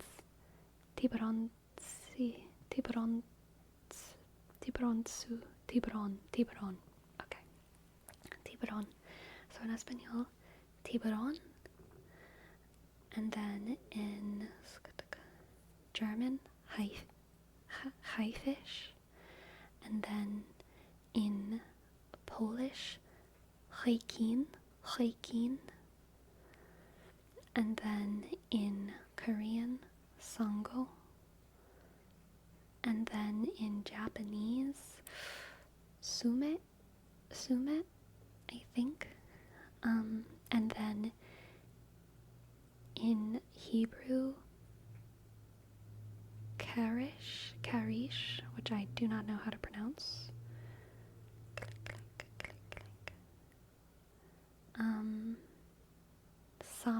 Samet. Thank you, Jose. Samet. And then, did we do any other languages? Am I forgetting any? Am I forgetting one? We're adding, I said haifisch for German, but we're adding for Italian, squalo.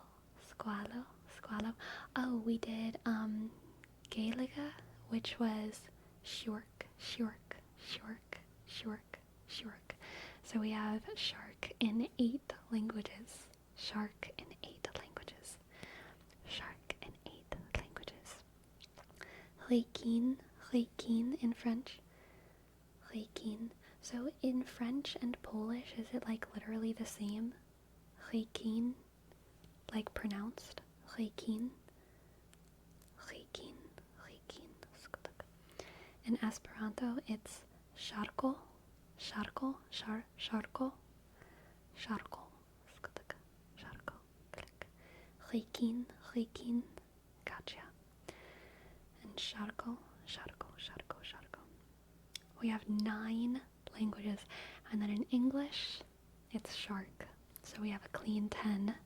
Shark. Let's see if we can do it again, okay? Shark. Tiburon. Shark. Tiburon.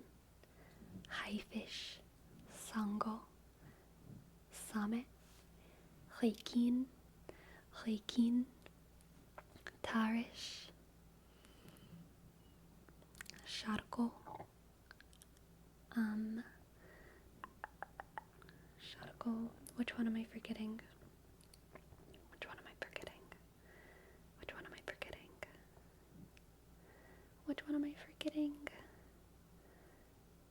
Italian, squalo. Italian, squalo. And now for Swedish we have hi.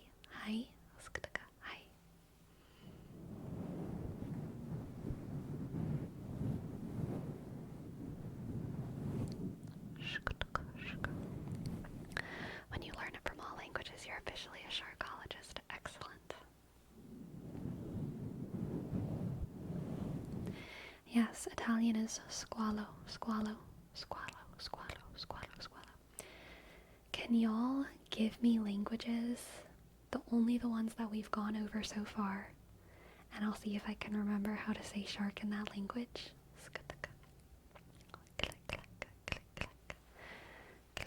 German, Haifisch. Haifisch im Deutsch. Polish, Rekin. Korean, Sango.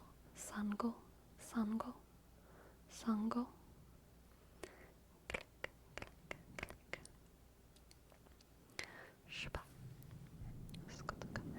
What about Portuguese? I don't think we learned Portuguese, did we? Italian is squalo.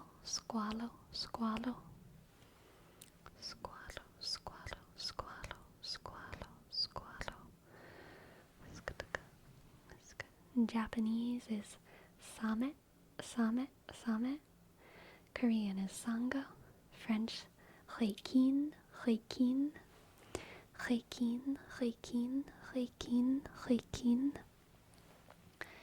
And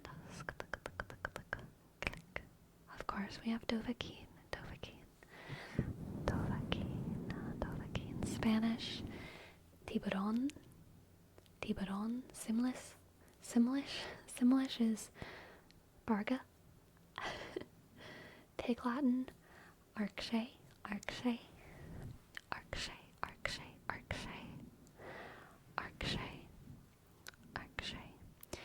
There are some regional differences with Pig Latin. Some people might say harksay, but I would say arkshay.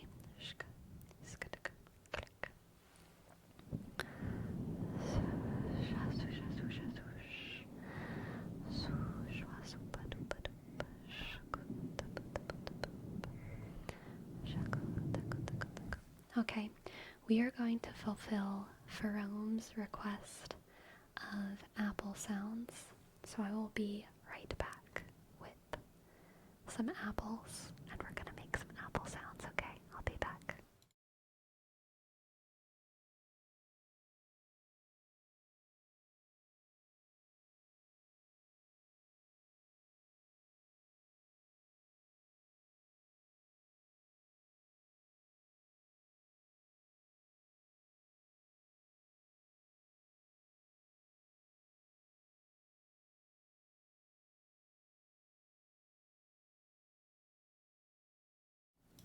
Okay, we are returned. I have 2 apples here. One of them is a sugar bee apple with its staple adorable sticker. So first, we're going to savor the sound of...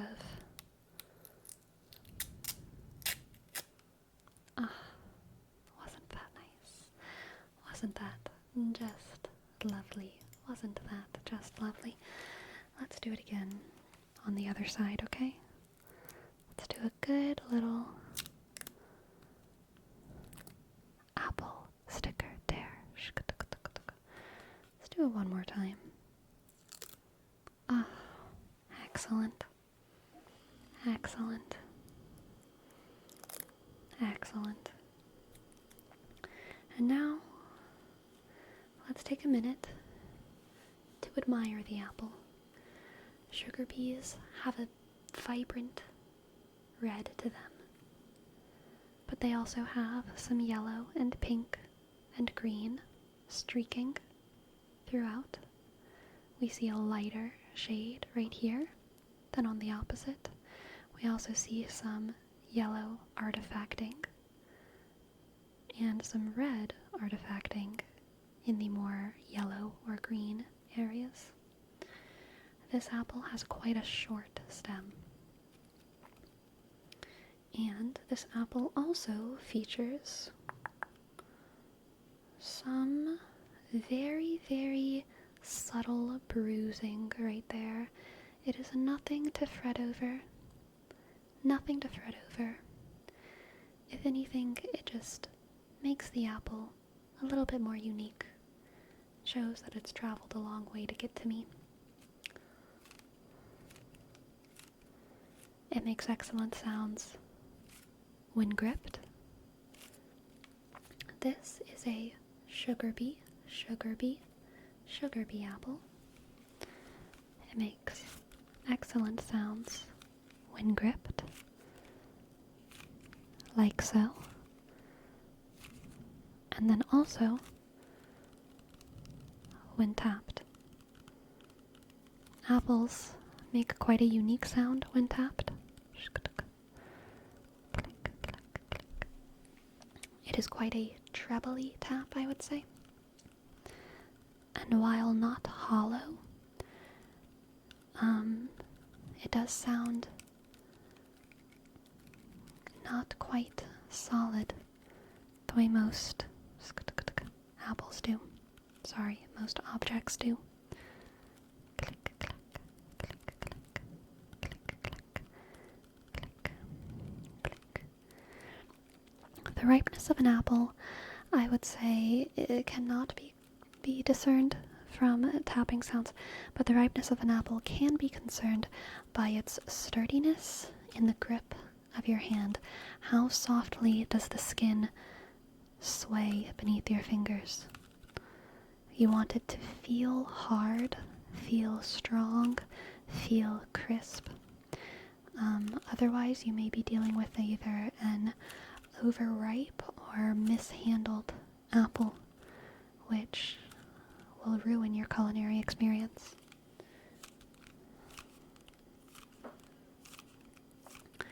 Bright colors tend to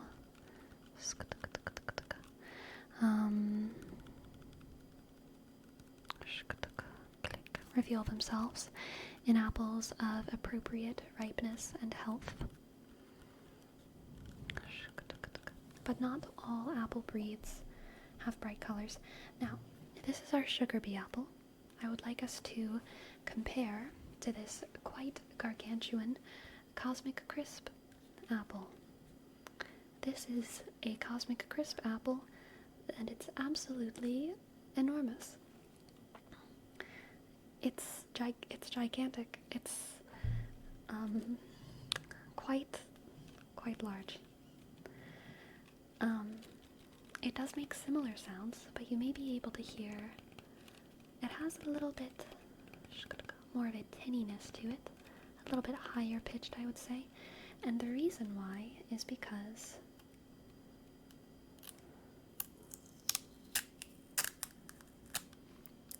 the skin of a Cosmic Crisp apple is one of the thickest of all apples. They have a very thick skin, sometimes by critics compared to cardboard. I would never go so far as to say that it tastes like cardboard on the skin, but I do understand the critique. It could do with a slight thinning of the outer layer. However, the flesh within remains delicious, always. One of the defining features of Cosmic Crisp apples is their similarity in taste to Honeycrisp, while maintaining more structural integrity. Honeycrisps go bad much more quickly. They're also generally smaller, and they have that stable, thin skin while remaining crisp inside. Cosmic Crisps are much more sturdy, stay good a bit longer, and I would say have more seasonal consistency than Honeycrisps in my experience.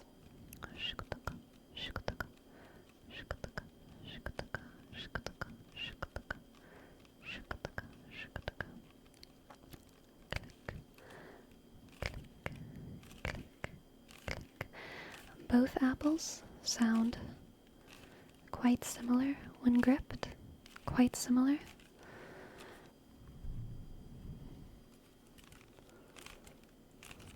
Seems to be the exact same sound. The exact same sound when gripped. The Sugar Bee apple and the Cosmic Crisp apple. However, distinct sounds when tapping.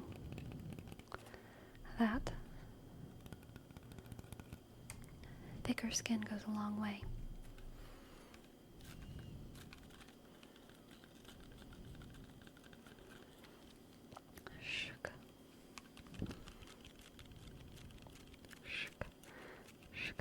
Now, the feature of tonight's apple sounds is going to be the bruising of an apple. So I want you all to listen carefully to me squeezing this apple, gripping it very, very firmly, and listen as the skin bends beneath my fingertips. There will be a slight pop. I don't mean to scare you. There will be a slight pop and then a sort of sizzling sound as my finger presses into the apple, okay? Are you ready?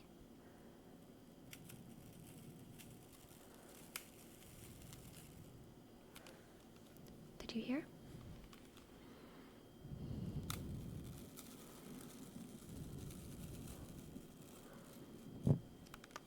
I do recommend headphones for the best experience.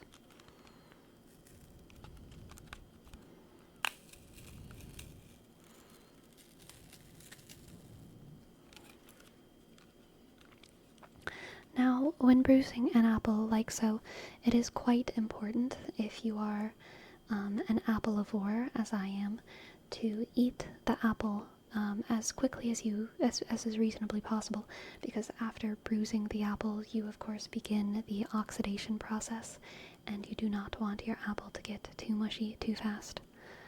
I will not be eating the apple on stream tonight, which is why I wanted to save this experience for the end of the stream.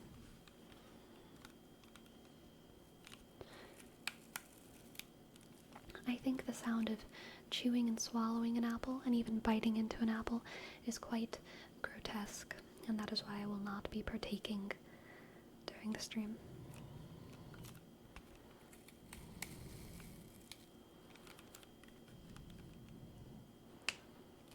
Now, what is very important when squeezing an apple is understanding that puncturing the apple with the tips of your fingers is much more effective than widening the surface area of your intended penetration, because if I press with the flat of my finger like so, I simply do not have enough strength to press into the apple.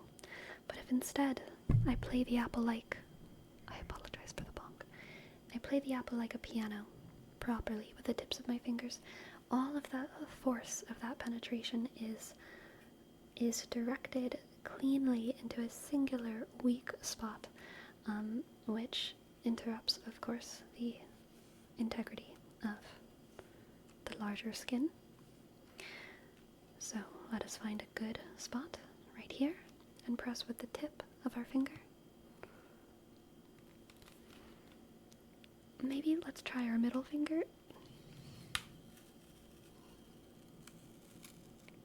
There we go. Quite a sturdy apple, this one. Quite a sturdy apple. Quite a sturdy apple. Now let's try with our thumb. Excellent. And another spot. Excellent.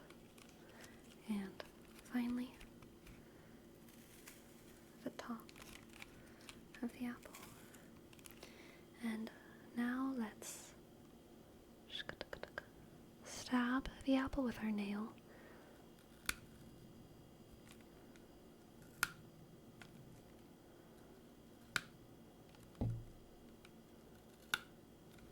Just a couple times.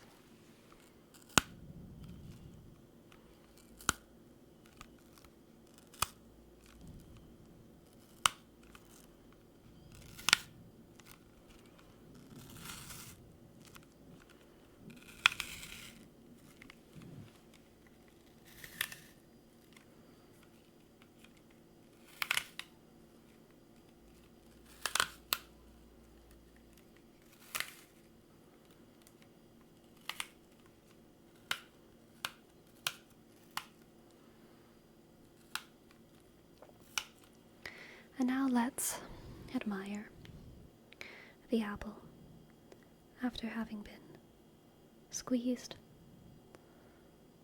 stabbed, tormented, after having begun its oxidation, its final chapter before being consumed.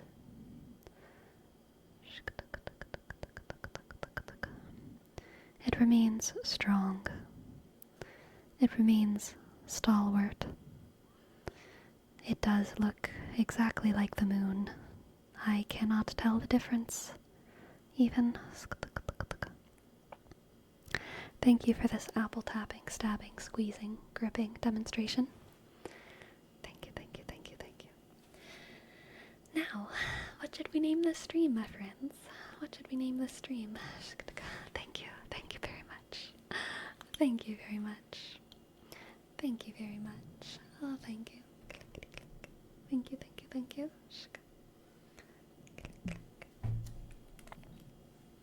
Masterful. Oh, you flatter me, Saggy. I appreciate it. I appreciate it.